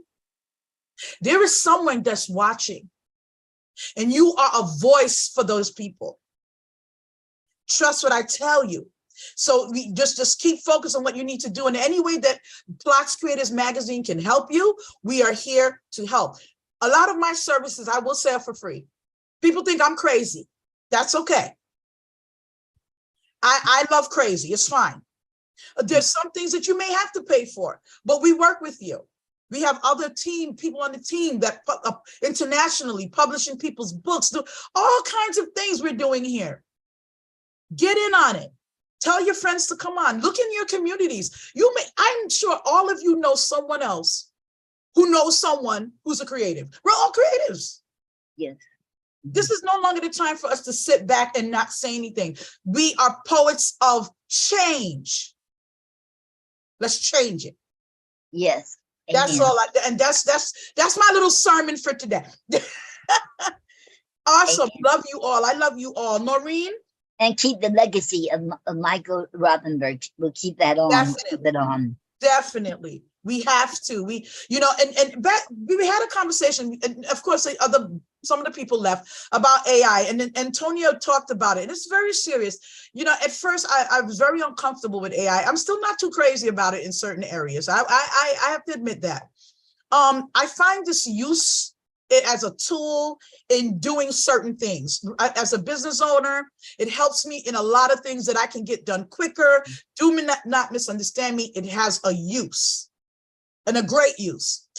But I also have the concern of it replacing who we are as human beings. So you have to be real, because AI is imitating. This is the difference between AI and us. We are an actual living, breathing life. We are a soul. And our job as poets is to damn well make AI not forget it. Right. That's right. Listen, I will use it as a tool, but I'm also here to fight. I've been writing poetry since I was 5 years old. I'm not ashamed of my age. I'm 51. I'll be 52 in November, the Most High spare life. I'm not a spring chicken. You think I'm a baby? I'm not. I'm 51 when I was about 5 also. Wow. You see, I'm not the only one. I'll be 66 next month. See, this is what I'm saying. We have to understand our purpose here as poets. I'm not talking fly-by-night poets. Not those people who come out here and just dilute, looking for fame. Poets, real poets, we have a message. Yes. We have a job. We have a duty and an obligation, not just to ourselves, but to humanity. Real poets. Yes, to tell the truth and be honest. And there let are a lot of know what we know. Thank you. Thank you. And you can trust a poet quicker than you can a government or the history they write. So go to a poet, you're going to know the truth. Don't go to the government or to the history books. A true poet. Now you have to be careful. You got to be careful. There are a lot of poets out there just making a mess. There are a lot of poets out there pretending to be what they're not. You have to be careful. You can't follow, just like with Google, you can't believe everything that you put into Google either. I know everyone here knows that by now. Yes, yes, that's true. We've learned the hard way. So, but we have to stay real poets. We have to be of integrity. We have to be of character. We have to be of morals. We're not saying that we're saints. That's not what I'm saying. I'm saying that we must remember the power of the pen and what it is that we're here to do. Back in the days when I was growing up, poets were being killed. Poets are disappearing. Poets are being exiled. Poets are being banned because they did not give one damn about the establishment. It was the people. Remember that. So I'm going to give you one more, and then Noreen, we could, if you want, we could wrap it up. If we want to discuss anything separate, we could do that as well. Okay. Okay. And I'm going to give you one for people to think about. It's called Was I Here? And that's in the Poetic Storm. And since we're promoting each other here, I also did my mother's book, The Unlimited Mind. This book here, my mother was the catalyst my mother was the first poet in my life. And she published this book in 1983. And I don't know if you guys know who Luis Reyes Rivera is. Google him. He was a very dynamic spoken word activist back in the day. He edited my mother's book. So I come from a sturdy, steady line of poetry, and my mother didn't bite her tongue at all. Matter of fact, I think I'm a little diluted compared to her. So I'm going to give you this piece called Was I Here? Excuse me. May I ask you a question? Did I leave my mark, light a spark? Did anyone even care? Was I seen? Did anyone touch my being? Was I here? Did I plant seeds? Did they grow? Did they turn into weeds? Did I pave a way, enjoy nights and days, or did time just trickle away?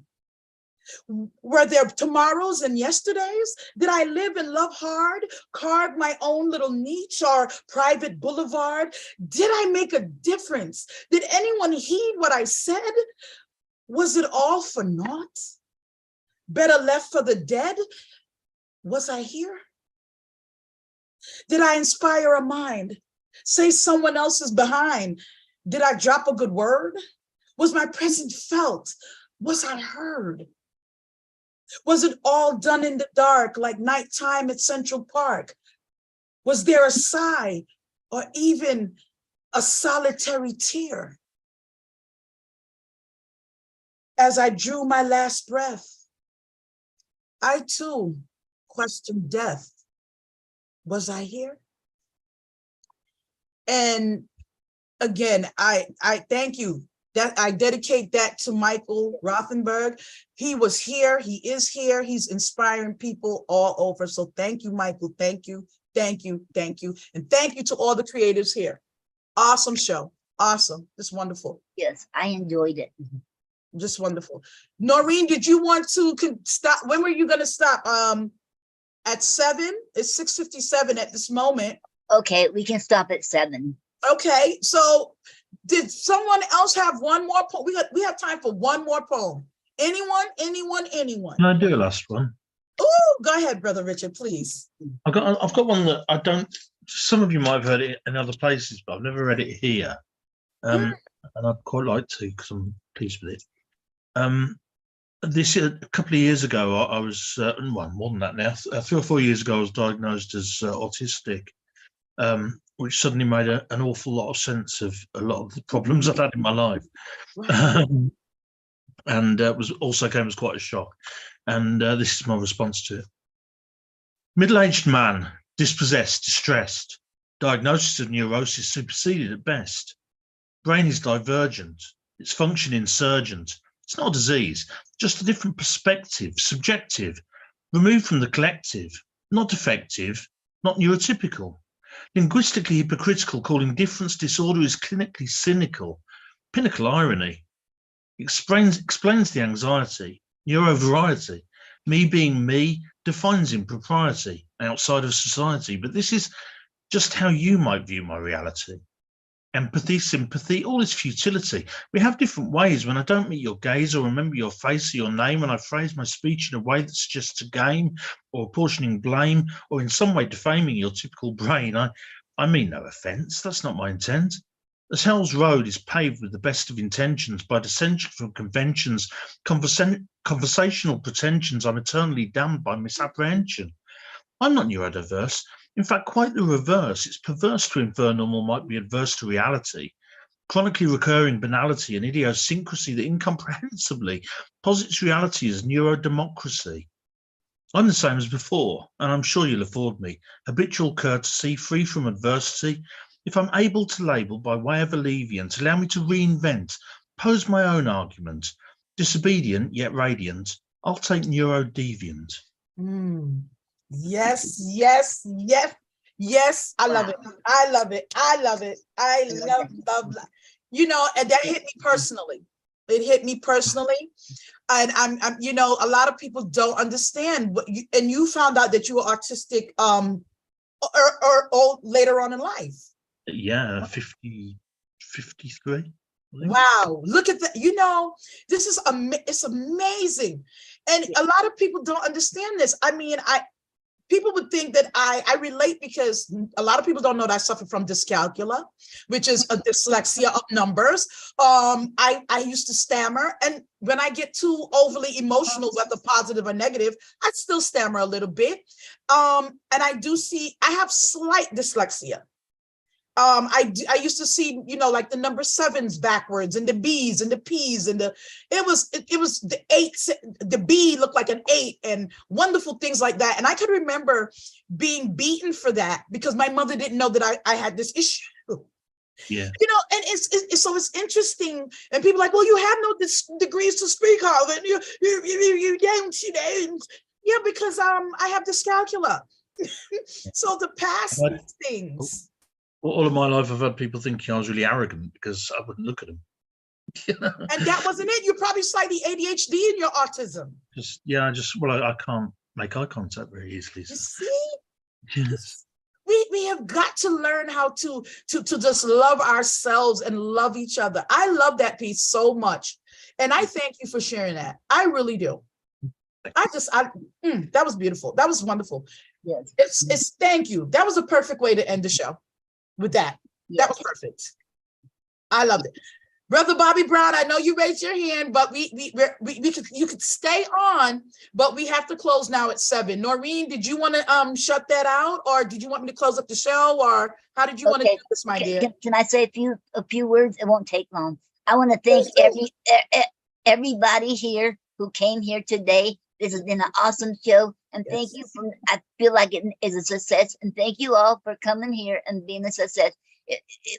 We from all over the world, from United States to Wales to Nigeria, and all over the world, and Canada, all over the world came, you know. So and it's amazing how we all got together, you know. And I forgot another country where Greece, and Greece too, because Petro's from Greece.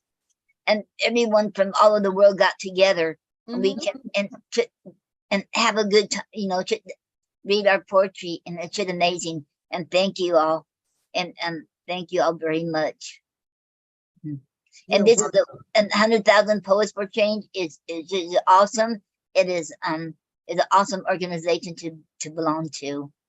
And I want to thank Terry Carrion couldn't be here today, but I want to thank Terry Carrion. And I know Michael Robinberg in his spirit is here.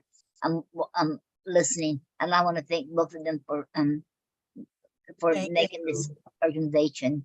Yeah, we had a lot of creators that wanted to come in, but they're international, and right now they're asleep. Right. Yes. Yep. So thank you all so much. Noreen, did you want to end the show, and we could have our conversation afterwards? Okay, and do I go ahead and stop recording, right? Yes, ma'am. Okay, see, me see how you, okay, how do you, Now I can press stop recording on my end. I don't know if that's going to help. I'll try for you. Yes, I'm going to stop recording it now. okay, oh yeah, that's right, because you became the host and I couldn't. Right, I just did it on the bottom. Yeah. Oh, Okay, so we okay. stop recording so everybody can be as comfortable as they would like. Okay. You guys are just wonderful, wonderful, wonderful, wonderful. You know, and I'm so adamant about AI. I'm so happy, but I'm disgusted with it because for the reasons that we were discussing, we have got to remember to put our humanity in our work, and true poets AI will never be able to match it. I don't care what they come out. Let me tell you something. If it gets to the point that we have to go out in public with a speaker and a mic, a little karaoke thing, then that's what's going to happen. But I refuse to let AI take over for the humanity of who we are, especially as creatives. Can I, okay, yeah. I haven't really, I got to do some research. I heard of the word AI, but what is it? What does it mean and what is it? It's the acronym for artificial intelligence. And what this does, it's copying everything. It does everything for you. Everything like what? You want a book report? AI will do it. You want to write a poem? AI will do it. You want to draw a painting? AI will do it. You want to, whatever you want, AI will do it. And it's a beauty of technology. Don't misunderstand me. It's wonderful. But like with anything, it's going to have its negatives and its positives. And as human beings, you have right now the writers in New York were fighting. People are fighting the singers, the rappers, because AI is mimicking and copying them, and they're not getting any credit for this. Wow. So if the movie stars are upset, who are us as the poets? We have to think about this. So what I suggest as a creative, especially as a poet, keep your humanity in your work. You have to, because there's only so much AI can copy. You see that if you watch it, you can really tell it's not human. It's glitchy. It's not. They can make it cry, they can make it laugh, they can do whatever, but nothing can compare to humanity. And we have to remind them of that sometimes. I'm preparing myself for it. I already know I'm going to be out in public doing my poetry live, because AI can't. This is what we're going to have to wind up doing, and keep doing what we're doing here. Because everything that we put here, of course, they're recording it. They're going to have AI mimic exactly everything that we do. We have phones, we have laptops, we have these devices. So we have to just be a little bit more, not devious, but more creative. This isn't new. I think that's largely my attitude to it, is that I think it just means we've got to really up our game. Thank you. It's always going to be a few steps behind us, as long as we keep at it. Yes. I mostly do my stuff live anyway, so I'm worried. But I would think no matter how far technology goes, AI will not have emotions, and emotion is potent. Thank you, thank you, thank you. We are souls within these bodies. AI is just nothing within nothing.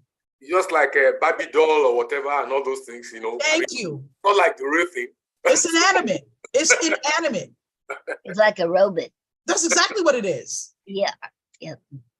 That's exactly what it is. Sister Romero, you're on mute. Anyone, you guys can unmute yourselves. Feel free to jump. There's no order now. We're free to. It's free now. But again, yes, it's important that we do this. Again, each and everyone here. If you don't know, I have an online magazine, and this is where I promote creatives.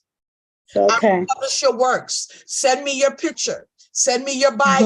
Okay, I'll do that. Send me your works. I put a personal picture. Say that again, darling. I'm probably already on it, because if you're behind it, but could you give us a link in the chat just in case? I sure will, my love. I sure will. Let me go in there right now. Yes. Again, We have to promote each other and do each other's stuff. It's if you need help with proofreading and editing, because I also publish people's books through self-publishing through Amazon. I do that as well. I don't have any of the creators here that I publish their books, no. But Wanda Dewdrops, Kennedy Osheng, I published his book.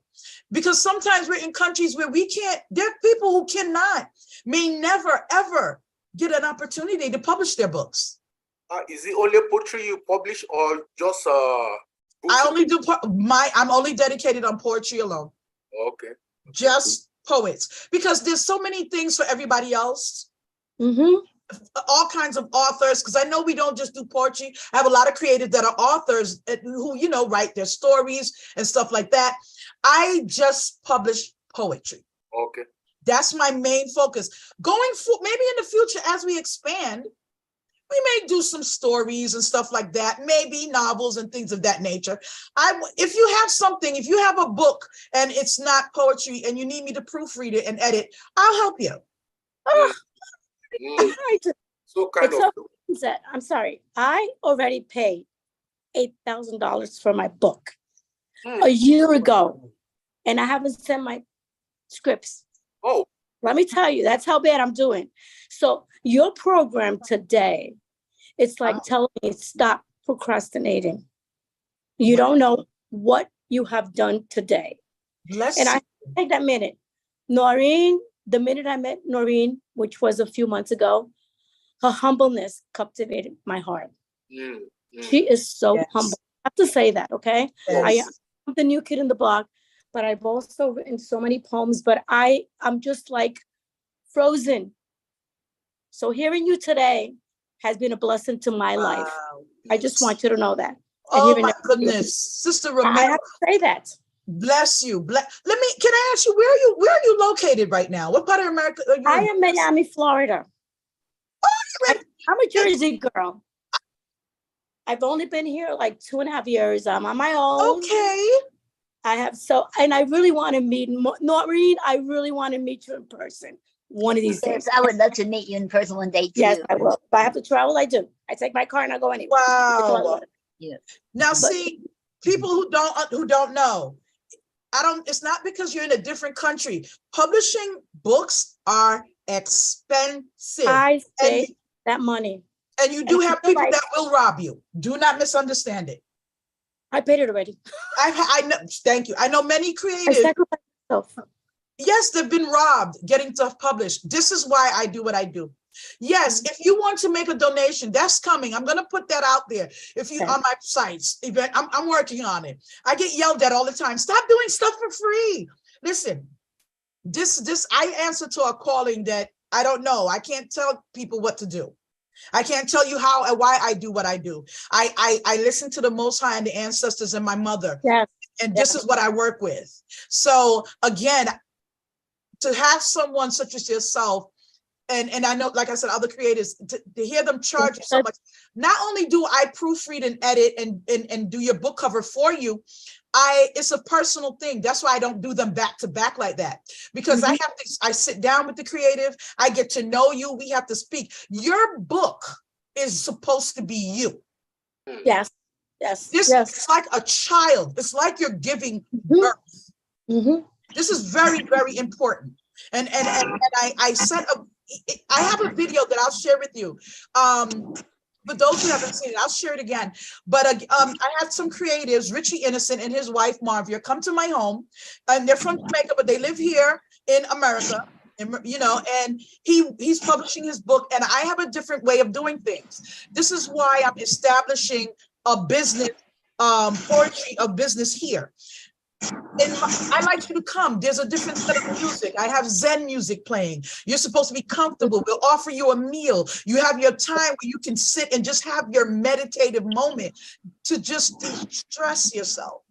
Where are you located? I'm sorry. Where are you located? And would you believe I was in Florida, my dear? I was. Hurricane Ian got rid of me. So I can't believe that. Kissimmee. Yes, I was in Kissimmee, and I'm now in New York State. I'm in Ulster County. I'm sorry. I go to New York very often because I have 4 kids, one in New York, one in Colorado, a widow. I have 4 kids. So that's the only place that I go to with my kids. So every time I have an opportunity, so if I go to New York, we'll talk. Oh, you have my connections. Don't even worry about it. And just connect with me. Not a problem. But this is what I'm trying to provide, is that place where we can be creative, because sometimes you need to get away. Sometimes you need to be able to unwind and get your brain, whether it's the kids or the husband or the wife or the whatever or the this, and you need a moment to just and tap into your you. That's important.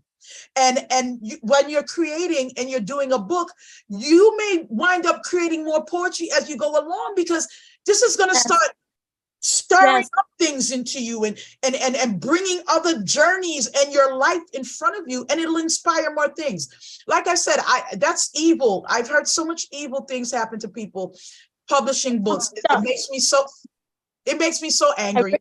I'm stuck. You're not stuck anymore, sweetheart. We're gonna clear that. Blessing. This is a blessing. You're gonna make me cry now. You go ahead, because I've been doing it all through the show. It's somebody else's turn.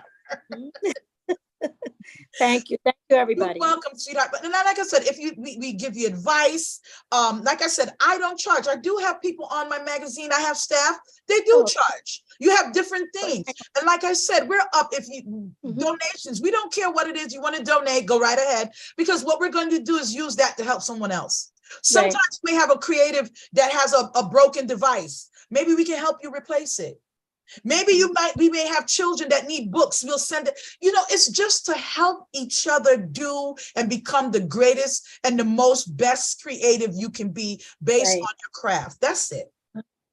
That's it. So I love you guys. And like I said, I'm going to be establishing a building here so that the creators have some place to go.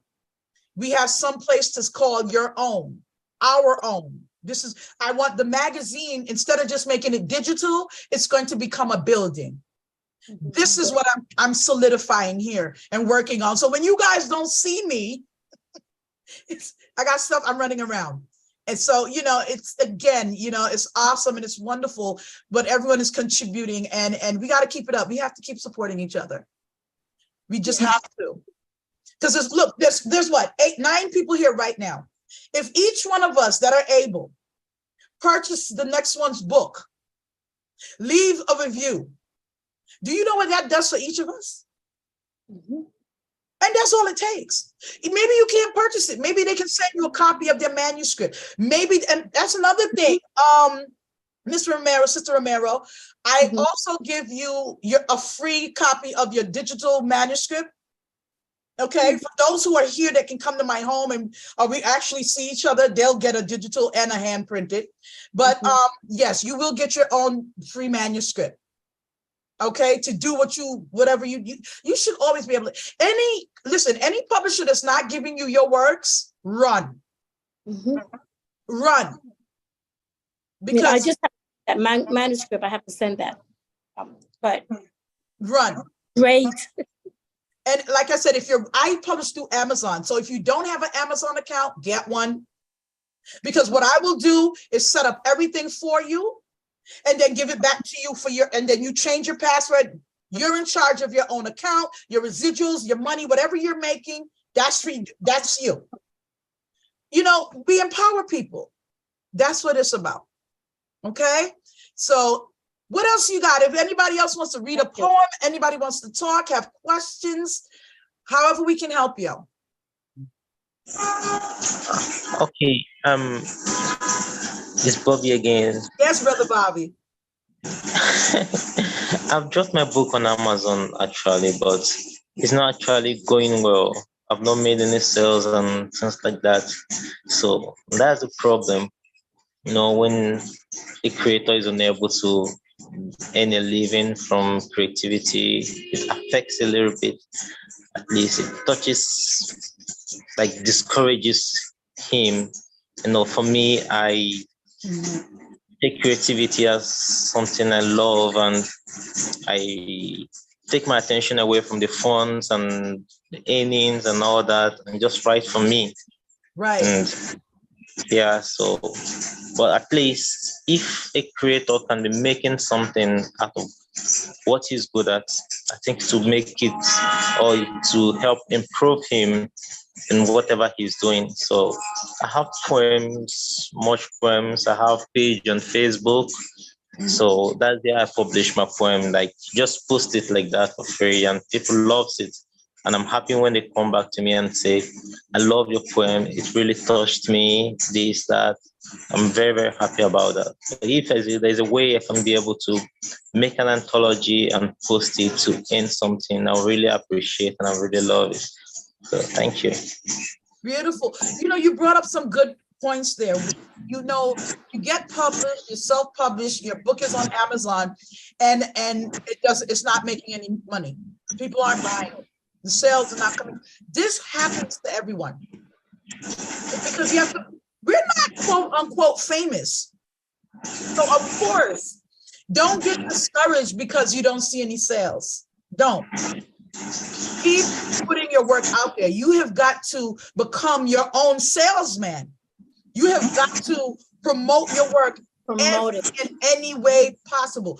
Like you said, on Facebook, get on TikTok, go WordPress, any website, any sites that are free. Do a Google search, look for what is available and start joining these things and get the work out there, because no one is going to promote it but you.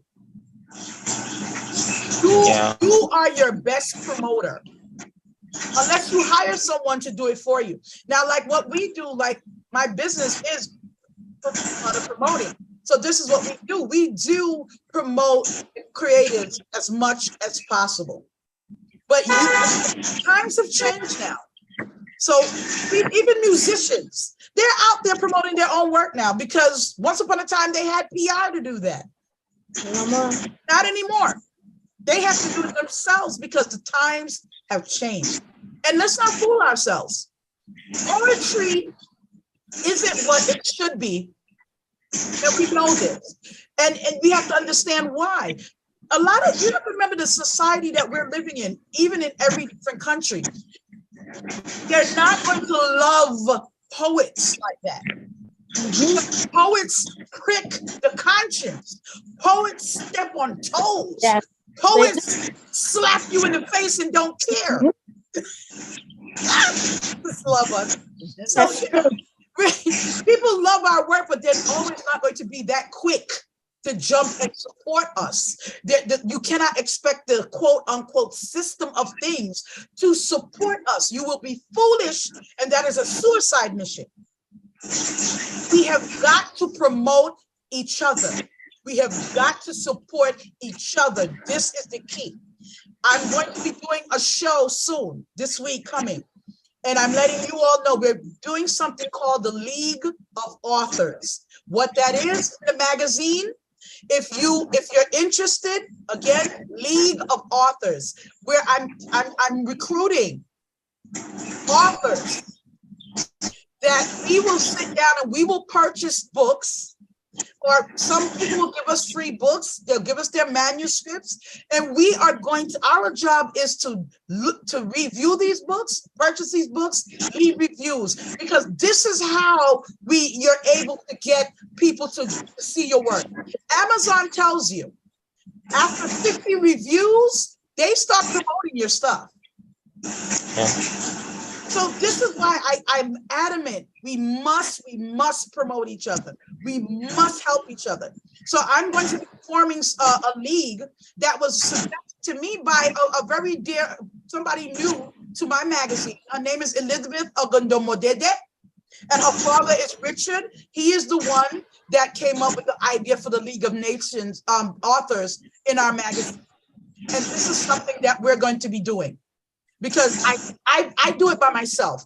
I purchase books of the creators all the time. And I don't have money like that. I'm not going to sit here and lie to you. I'm not rich. But when I have some spare change, if I can do it, I'll do it. Even if I try my best to promote and help as much as possible, because it matters and it's important. And this is how we get our works across. So Brother Bobby, just because no one's buying your book, don't you dare give up and stop writing. Don't become discouraged. This is all a part of the process. When I was growing up, we had people who had books and writing music people wouldn't buy. They sell it outside of their own car trunks. Let me explain something to you. I buy my own books from Amazon because at the author's price is cheaper. I buy my own books and I'll sell them on my own. You can get a little table. You buy a little table and a little chair and park your butt right outside your home. Go to a local park. Go to a local zoo. Go somewhere where they won't mind you sitting there and doing what you do. And you'll be surprised how many people sell your own works. Do not wait for people to do it for you. Do not wait for promotions. Don't. Or you'll never get anywhere. You gotta just keep going. So that's just my little bit of advice for you. Anybody else have any questions? Thank you so much. Oh, I appreciate it. And keep in touch. I put my information, my email and the website in the chat. You know, let me put my phone number. I have a WhatsApp number too. Let me put that in there. Okay. Just in case you all need me. Like I said, and we also have people that will sit down and counsel you. Sometimes creators are going through things. No, we're not professional counselors, but sometimes you just need someone to talk to. We do that too. Oh yeah, we do a lot of stuff because we're all going through things in life. Who is it? Just not everyone on this platform right now can share something that they're going through or their community is going through, or everyone here can share something, whether it's physical, mental, emotional. So we need to also be there for each other. Don't get me wrong, don't tell everybody your business. I'm not saying that. But sometimes you need someone that you can talk to that's not going to repeat your business. I do that as well. I tell you, I spend hours and hours talking to people because sometimes you need that. That's all. I'm going to give you my number here. And if you can't get me, just leave me a message, people. Please, don't feel I'm going to get to you. Just leave me a message. I will text me because honestly, I really don't take that many phone calls because the phone never stops ringing. I believe you. It's true. When you're doing something for free, trust me, you're not going to get any sleep. So make sure that you text me. This is my WhatsApp. Text me. I will get back to you. Right, Marge? Thanks for the invite. Bobby. I have fun. Thank you so much. I've not been able to get as well. What did you say, Richard? Say that again, darling. Bobby, drop the link for your book in the chat. Thank you. Bless you all, please. And send me your links to your books, please. Those of us who are published, please send me your links. Please send me your links so that I can, when I'm purchasing books, I can because I do reviews. I do written reviews. And I do written reviews on Amazon and Goodreads. I do video reviews. And I put the reviews in the magazine. And here you go. I got that one. Yep. Yes, I do. See, I don't just talk about it. Wait, let me. Here you go, Marge. See? And there's Noreen. I have Noreen over here. So I purchase people. I purchase the books. I don't play. Thank you. And y'all know that's my favorite book too. Because I think it's because it's my first. So, you know, you have that mother feeling. Let me write this number down for you guys before I forget. 594, what was that? 7442. Okay, I'm going to send this to you right now so you all have it. Beautiful. So like I said, if I can help you all, and again, I remember Brother Adewale, he published me in his magazine. I was just so, here I was publishing, and this is what I'm saying. We all have gifts. Use it to help the next one. Brother Adewale, I contacted him. I said, Brother Adewale, I want you in my magazine. I need to have you, Not a problem. Next thing I know, Brother Adewale turned around and published me in his magazine. This is what I'm saying. Iron sharpens iron. Hey, we are right. our best support system. I'm telling you. By the way, I would just want to invite all those who are interested, to contact me. I normally do Zoom interviews with people. Look at that. I did with Abigail today, and it went viral. Oh yes. Oh yes. Please, Brother Adewale, put your information in the chat. Okay. Please. Yeah, put it. Because those who and Noreen, from now on, what I suggest we do after our shows, let's have these little break room conversations where people can sit and we can exchange information and help each other, because we don't really do this. And I just felt like it needed to be done tonight. We really don't. After the show, then everybody goes home. That's usually how it goes, right? Right. But I felt that I want to put a change. And again, I have a podcast. I just started getting some new stuff here so that we can get this podcast running properly. And everyone here is invited to come on my podcast. That's why I say keep in contact with me. Send me a friend request, because this is how I'm going to know who you are, so I can have you on the podcast on Instagram. Yes, my podcast is playing right now on Spotify. You can go, it's called Plots Creatives Magazine, the podcast. And you can find it. It's not a problem, but I also want to have it on Instagram, and we have a site for that as well. Maybe I should give you that information too, right? Yeah, go ahead. I'm copying everything. I love it. And come on to the podcast. Let's talk about it. I love Brother Richard sharing that he's been labeled autistic. People think that they have limitations because they have limitations. Mm-hmm. He didn't know he had any until they told him. But still, he got clarity on a lot of things, and it makes sense.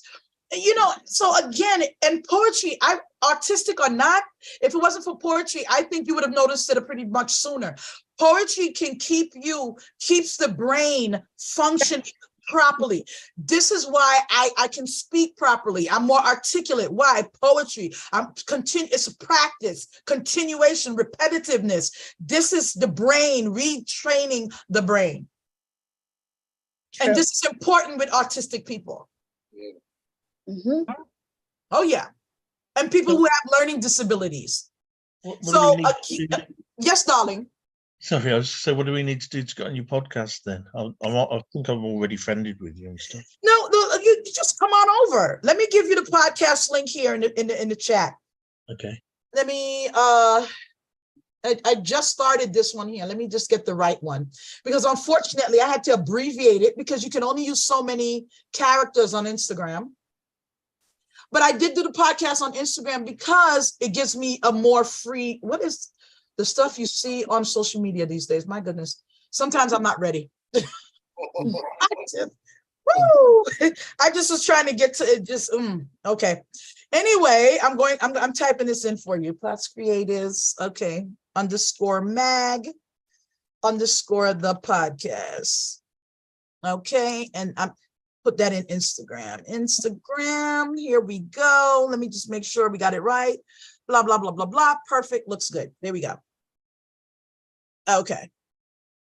So there we are. I think I gave everything. Noreen, I have a quick question. The information in the chat room. You get a copy of that, right? I'm not sure. I think we will. I don't want to take the chance. I think I'm going to try to just copy it.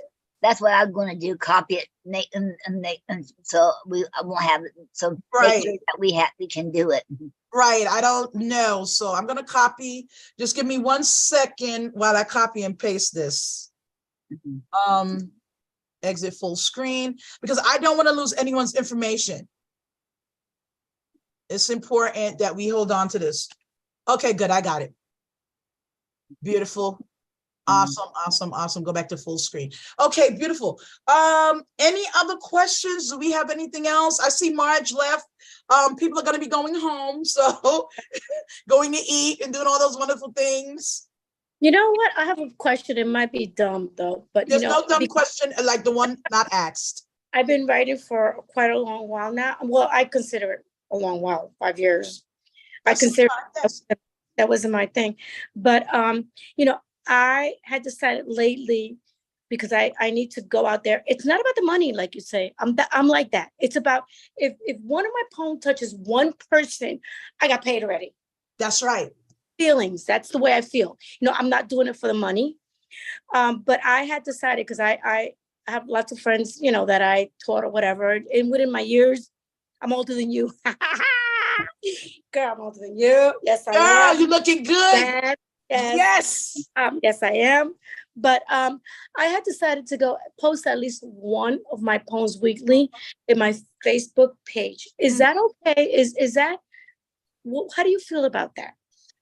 I think that's fine. But what I want to know is the poems that you're posting on your Facebook page, are you planning on publishing that? As a matter of fact, I plan to publish everything. Good. So here's what you need to decide. You should have stuff for your book. Okay. And stuff that you don't mind on Facebook. Okay, I get it. Because you need to have, you don't want everything in your book public. Because then what's the point of buying your book? Yeah, that's true. That's true. So decide, and you can have pieces. Just like, for instance, I have pieces in my book, but the book is out there first. Then, of course, I'll put it on my Facebook page. Okay, I get it. Just for copyright infringement purposes and things of that nature. But that is a good way, and we all do it. I do it as well. Share my poetry on Facebook. But what I sincerely advise all creatives to do, if you haven't done so already, please invest in creating your own website. Okay. Whether it's something with Wix.com, Linktree, WordPress, the free ones, because a lot of them are expensive. Start building something for yourself. Okay. Yeah. It's important that you do that. You know what? I have a free website, and the reason I go for a free website because, when you have a free website and something happened to you, whoever inherited it, one of your family members, they don't have the money. Well, nobody has to worry about it because it's free and it'll stay up there. But let's say if you paid for it, and what happened if down the road you die or something, or you forgot to pay for it. But you know what? It's gone. And that I knew someone happened to, they was paying for it. She was paying for it. Everything she had on there, her portrait, everything was gone. Gone. So I would buy the free one because then, it's still going to be there. Okay, thank you, Nori. So I'll talk to you. That's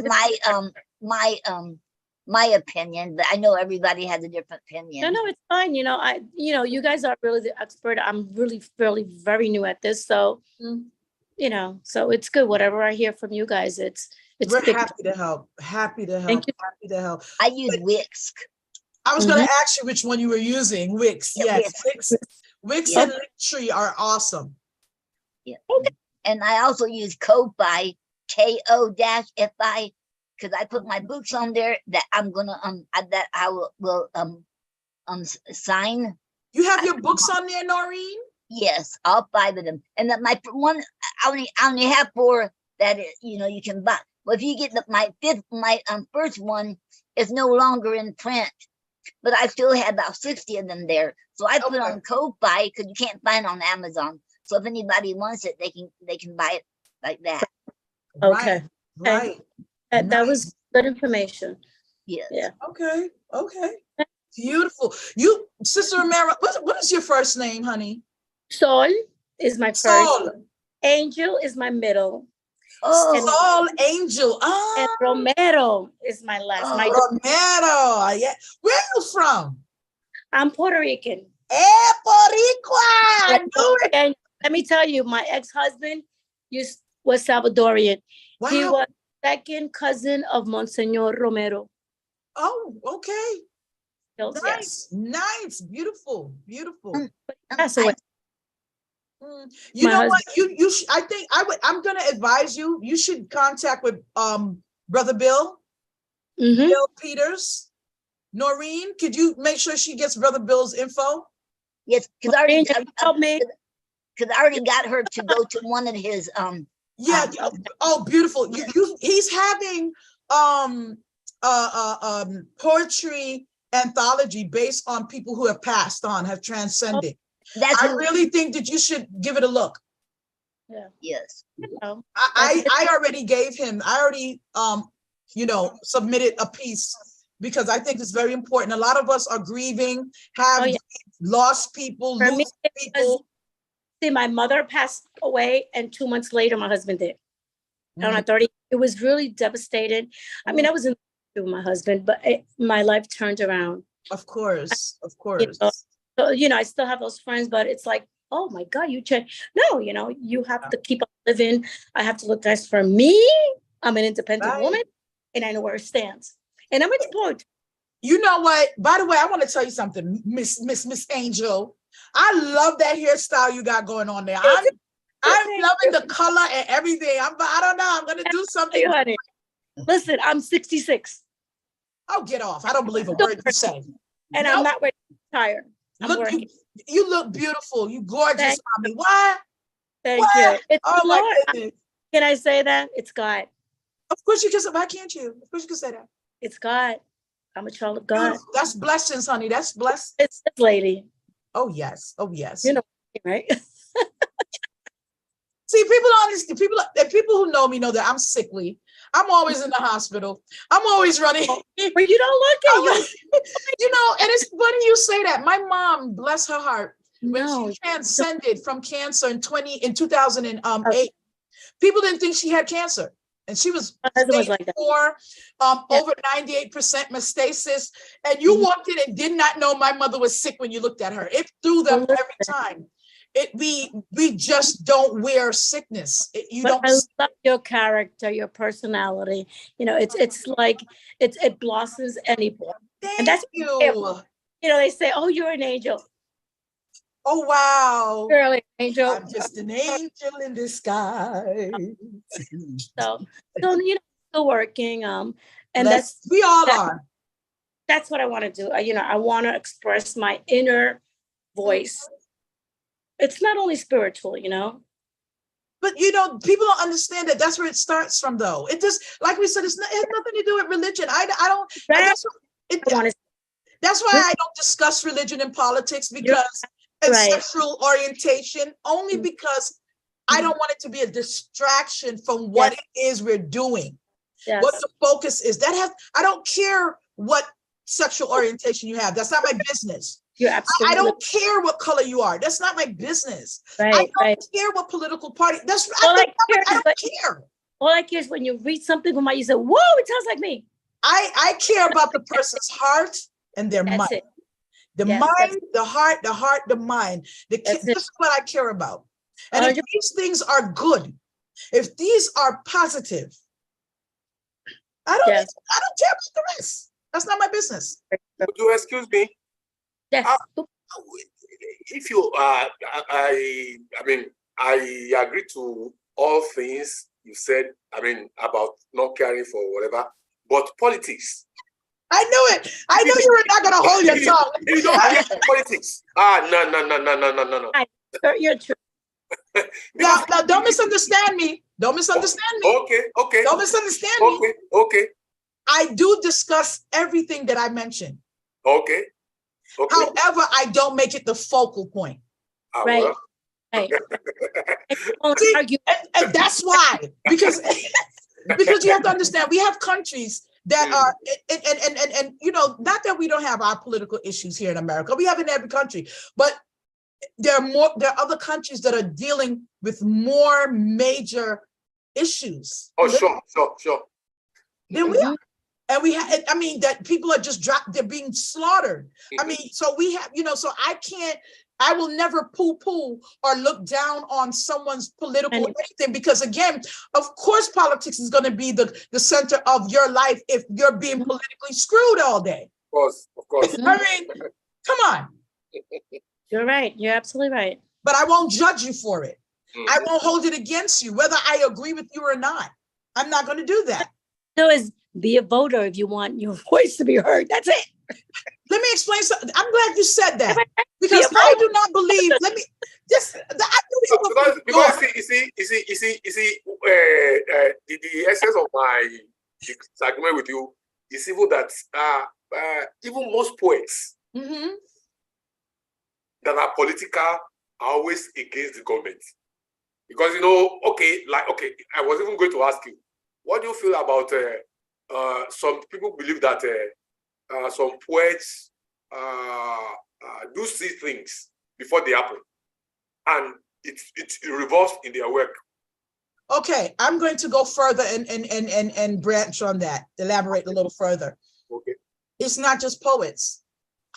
Human beings on a whole. Okay. We are spiritually designed and created to see outside of ourselves as well as within. We've been distracted, we've been distorted, we've been warped and pulled, so we've forgotten that. So poets, what I love about poets is that a real poet is still connected to the spirituality and essence of everything that's going on. So that's going to come out in their work. That is why when certain poets read, certain poets share, you're sitting there and your emotions are just doing its own thing.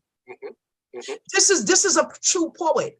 So whether it's politics, whether it's whatever it is, it should be stirring, it should be showing in your poetry, because this is what poetry is for. That's how I feel. I agree. Now, we may not agree on topics. We may not agree on certain things, but I'm not going to stop you from saying it. For example, in my magazine, not my magazine, but we have a group. It's called Plots Creatives Bridge. It's a Facebook group. And I had to tell people, listen, no religion, no politics, sexual orientation. Why? Because this is public. It's a public forum, and I have to respect everyone's choices and everyone's beliefs. These are the reasons why I don't discuss these things in my group. Because if I'm speaking of just Christianity, or let's say I'm speaking on Christianity and there's a Muslim in my group, that Muslim is going to get offended. Of course, of course. And vice versa. And I do not want to distract from the focus, which is the creativity. Yes. We can disagree. We don't even have to have the same God or whatever belief you have. But there's no reason why we cannot still come together. We can agree to disagree and still support each other. But you have people, I'm going to use a blatant example. If I'm a Republican and you're a Democrat, now we have to fight. Now we can't get along. Now I have to hate you. I will not promote your work. I will not support you. Why? This is ridiculous. One is in the variety, the uniqueness of everyone, because right now we're all different. But if really supporting each other, all these differences becomes into one creative poetry. Thank you. That's I was just going to say that. You see, okay, like I was discussing with Abigail, because it's normally a chat and all those things. Now, I was telling her that, the essence of humanity is the recognition of each other as unique people. Unique and rival. If you can understand, if you can that as being unique, right? All these worries in the world will be more or less. Thank you. So that's it. When we leave, it's gone. When we leave, who cares what we say? Okay. That's right. That's right. And it's Okay. And what? Changes come. That's right. That's right. That's right. So there's nothing new. And I have to say, and I'm not discrediting any creative, because we write about many things and everything and anything. For me, there are no holds barred when it comes to poetry. I am free. That's why I said, well, are you this type of poet? Are you that? No. I'm a free poet. I need to hear that. I can write a narrative. I can write an epiphany. I can write haikus. I can write any poetic structure that you have. But I'm a freelance poet, meaning I will just speak and do poetry just off the cuff. I don't have to follow a script. So again, and it's just the naturalness of it that a lot of us have. And we have to understand what our gifts are and promote that and put that out there and continue to be that voice. Because yes, I like to be they say be the change you want to see in the world. But again, like Sister Soul said, if I can change one person, even if that one person is myself, yes, then I've done my job here. Yes. Because sometimes we think, oh, we got to change them. Sometimes it's us. We have got to fix ourselves. That's true. That's true. Hmm? That's true. Yeah, go ahead, sweetheart. Go ahead. I'm sorry. Song that I wrote, Mm-hmm. because I went to Colorado. My daughter said, "You're losing too much weight, Ma. You're coming here with us. You don't have to work." Well, anyway, it was all Where Is Soul. Mm-hmm. They said I needed therapy. Right. That was in 2018, 19. Okay. And now, and I say, oh, wow, because, I would say, where is Soul? I cannot see her. She this and that. But now when I see Soul, when I used to say Soul will never change. Soul has changed a lot. Oh, yes. Oh, yes. Soul changed. Soul is not that one anymore. Remember, Brother Bill said, put dates on your poetry. Sorry, remember he said, date your poetry. It's important. Yeah. I do. Yes. Mm-hmm. I do. So it's true what you're saying, what you're both saying. It's very true. This is beautiful. Like I said, I admire you all. And I see Brother Bobby Brown. He's new to our scene. And he's just soaking it all in like, and you're new, and I'm new to this. Yes, and this is what I'm saying. We exist, and it's difficult because, of course, there's a lot of things out there. There's a lot of people, like you said. I know a creative that doesn't have any rights to her book anymore. I know other creators because publishers robbing them blind, and it's terrible. But we have to know that there are still good people out there. There are still good people that are willing to help you. And again, like I said, just follow our links, follow our page. If you don't write down anything and you remember nothing, just follow me on Facebook. You'll see it's everywhere. This is who I am everywhere. Since I've been out here, this is what I do. We help each other here. Okay.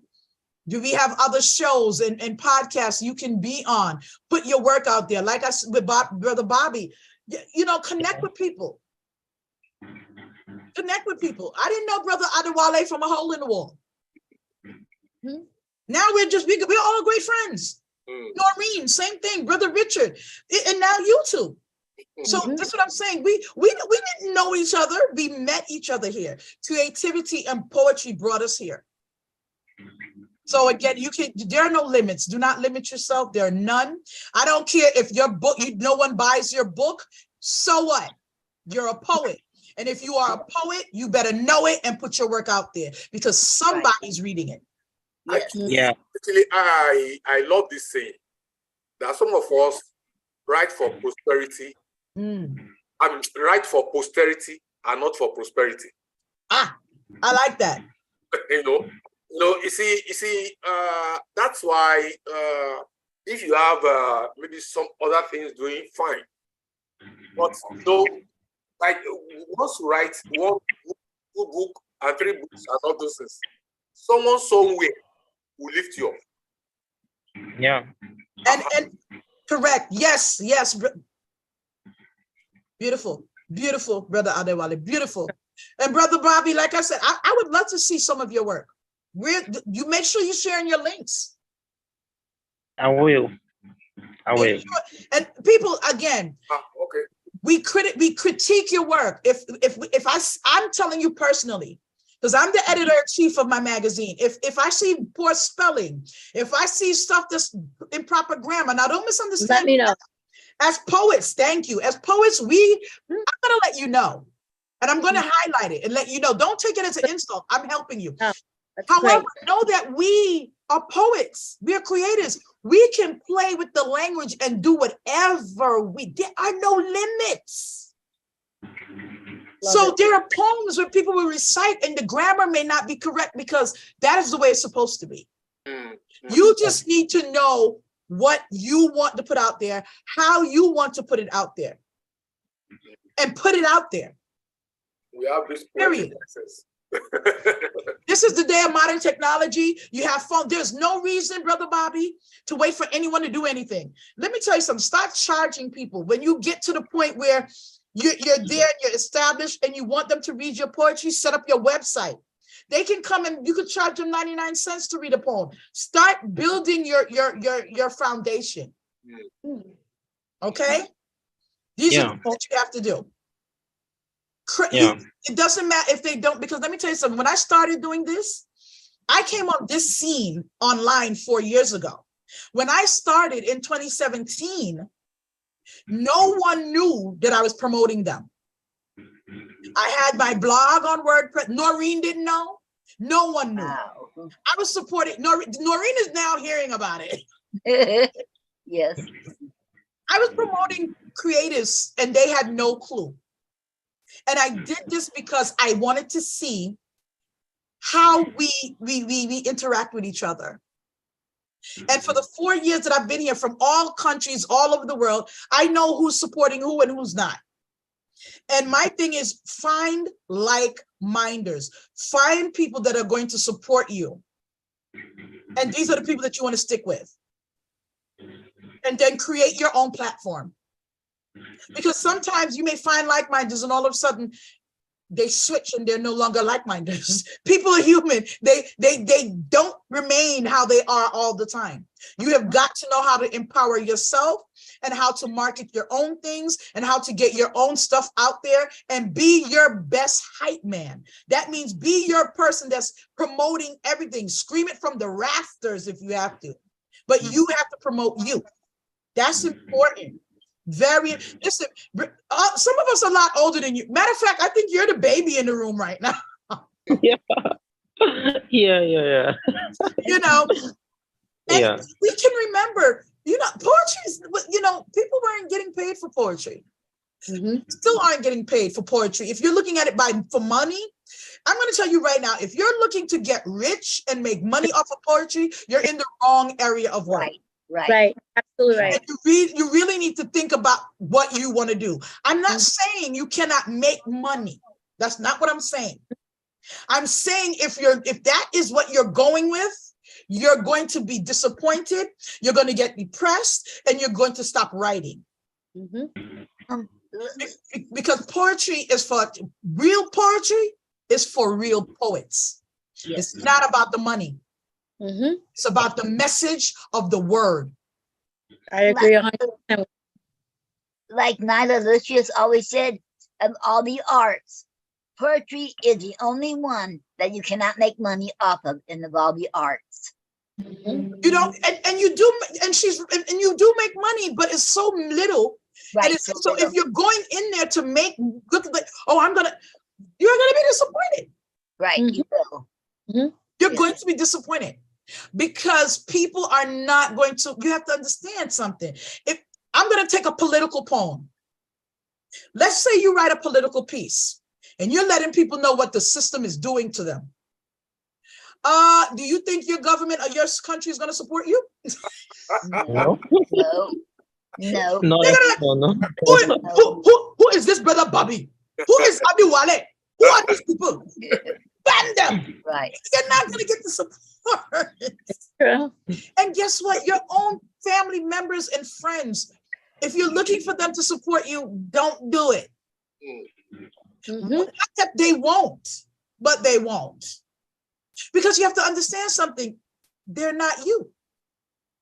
Yeah, that's so true. They're not you. Whatever their calling is not the same calling that you have. Whatever their vision is not the same vision that you have. Girl, keep on talking. My kids don't read my poems, most of them. Sit here, sweetheart. My kids don't either. I have one child that pays attention every now and then. Yeah, they don't. My family members, they don't buy my books. They want nothing. You got to understand something. If I'm coming from a home of incest and abuse, and I write a poem about that, you think that family member wants to read that? They're not going to. It's true. They're not going to support you. I'm going to have to say good night because it's 1 a.m. here and I'm really flagging. We love you. Okay. Thank you, We love Richard. Richard. Thanks so much. And thank you for being here, Richard. We love you, Richard. And I look forward to seeing you soon. Bye-bye. Good night, my darling. Bye. Good night, you. Good night. Wonderful, wonderful man. Oh, So I want good. to. I love Richard. I have He's a awesome. comment. Yes, go ahead. Because it's something about what you all said earlier. Yeah. You never know who you're going to inspire. Well, a while back, not too long ago, I discovered, I don't know who this person is, but it was on Amazon. They're talking about my book, my last book about Now and Forever, Our Love and Other Love Poems. And this person named Cassidy00 said, great poetry. That was the title. And it says, another great book by one of my favorite authors. I enjoy reading their books. So you never know. I don't know who that person is, but you never know. You never know. Know who you inspired. Exactly. It's you know, sometimes you may have a show.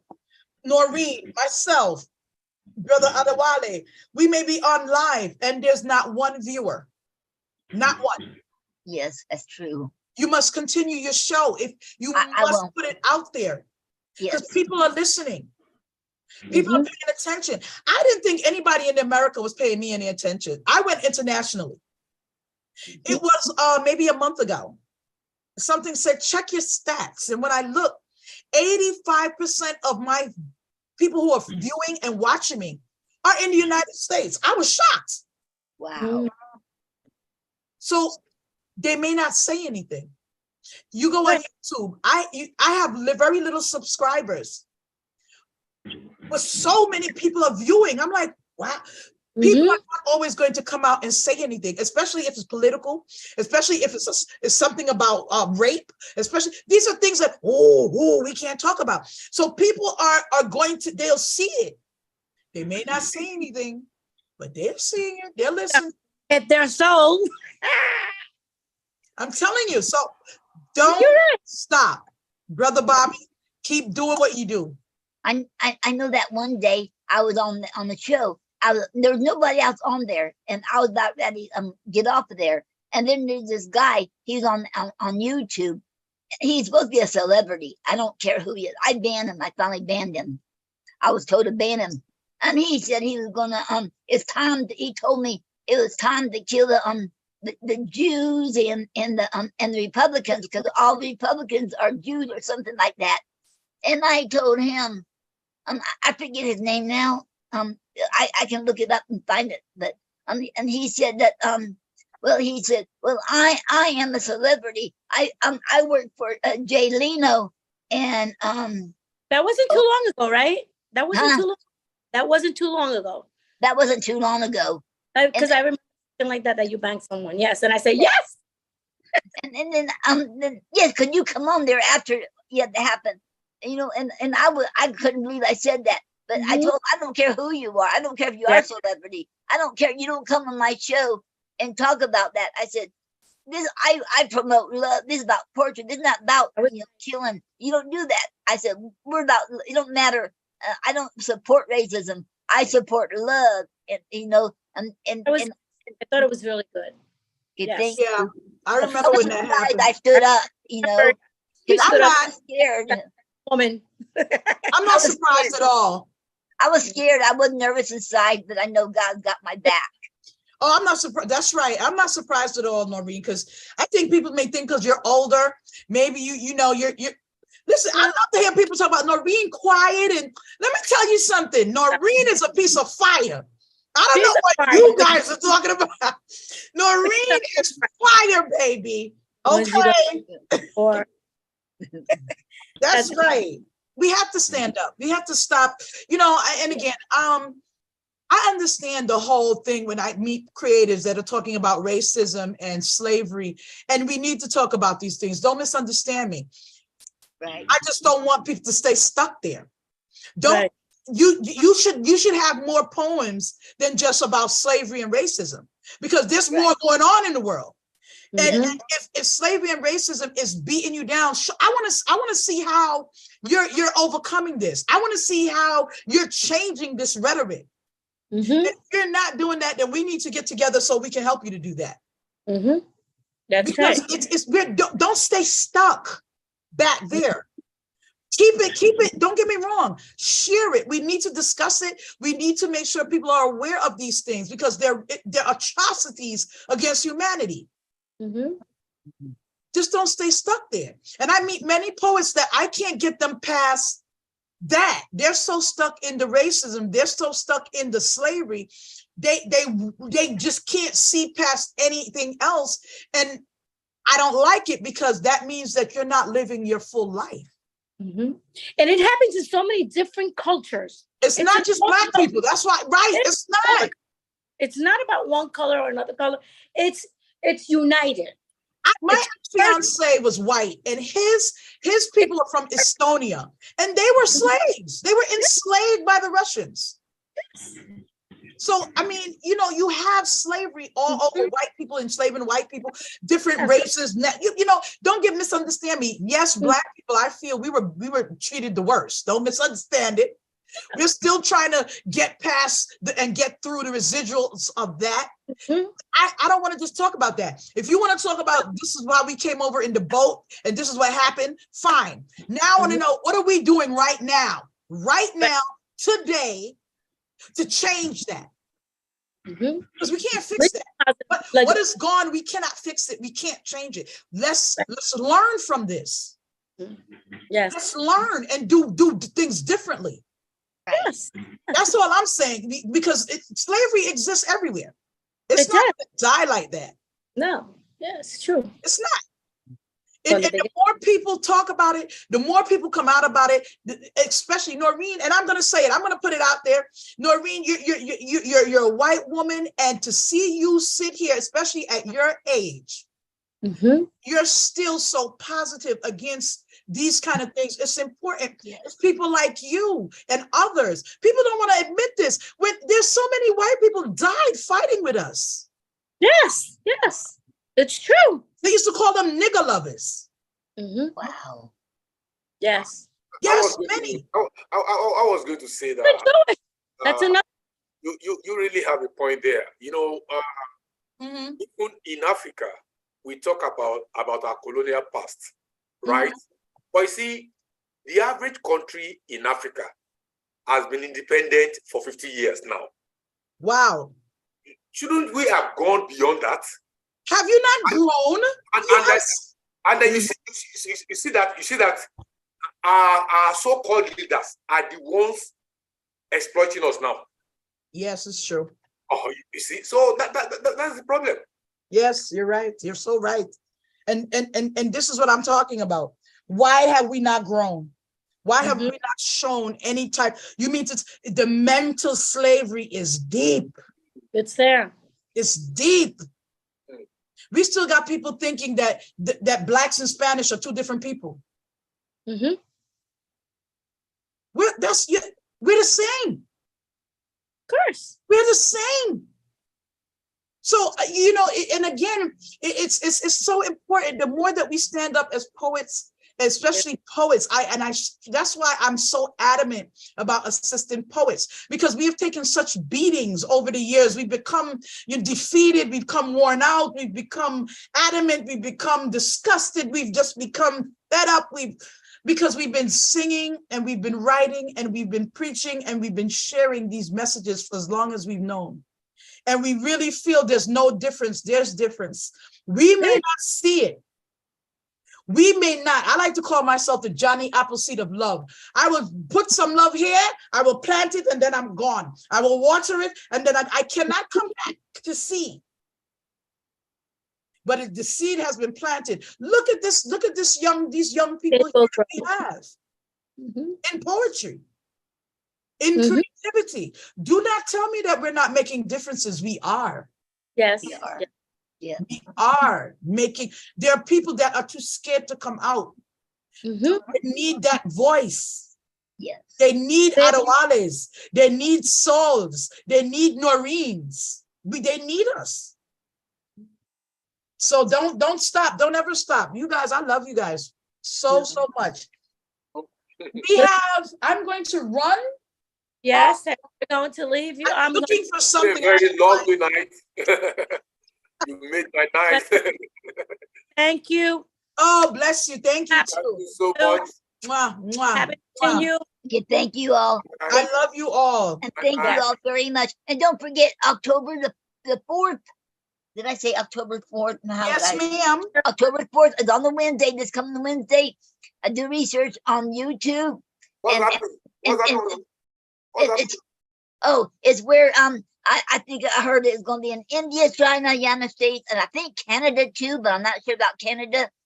And they're gonna do the alert FEMA and the FCCC is going to do them alerts on your TV, radios, and on your cell phones.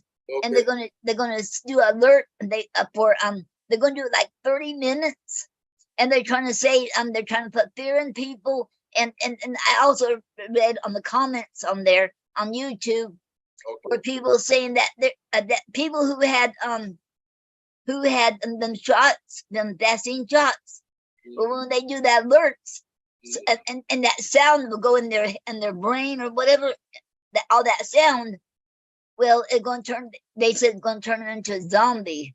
All right. Come on. That's what. Well, I'm Noreen. I'm not gonna.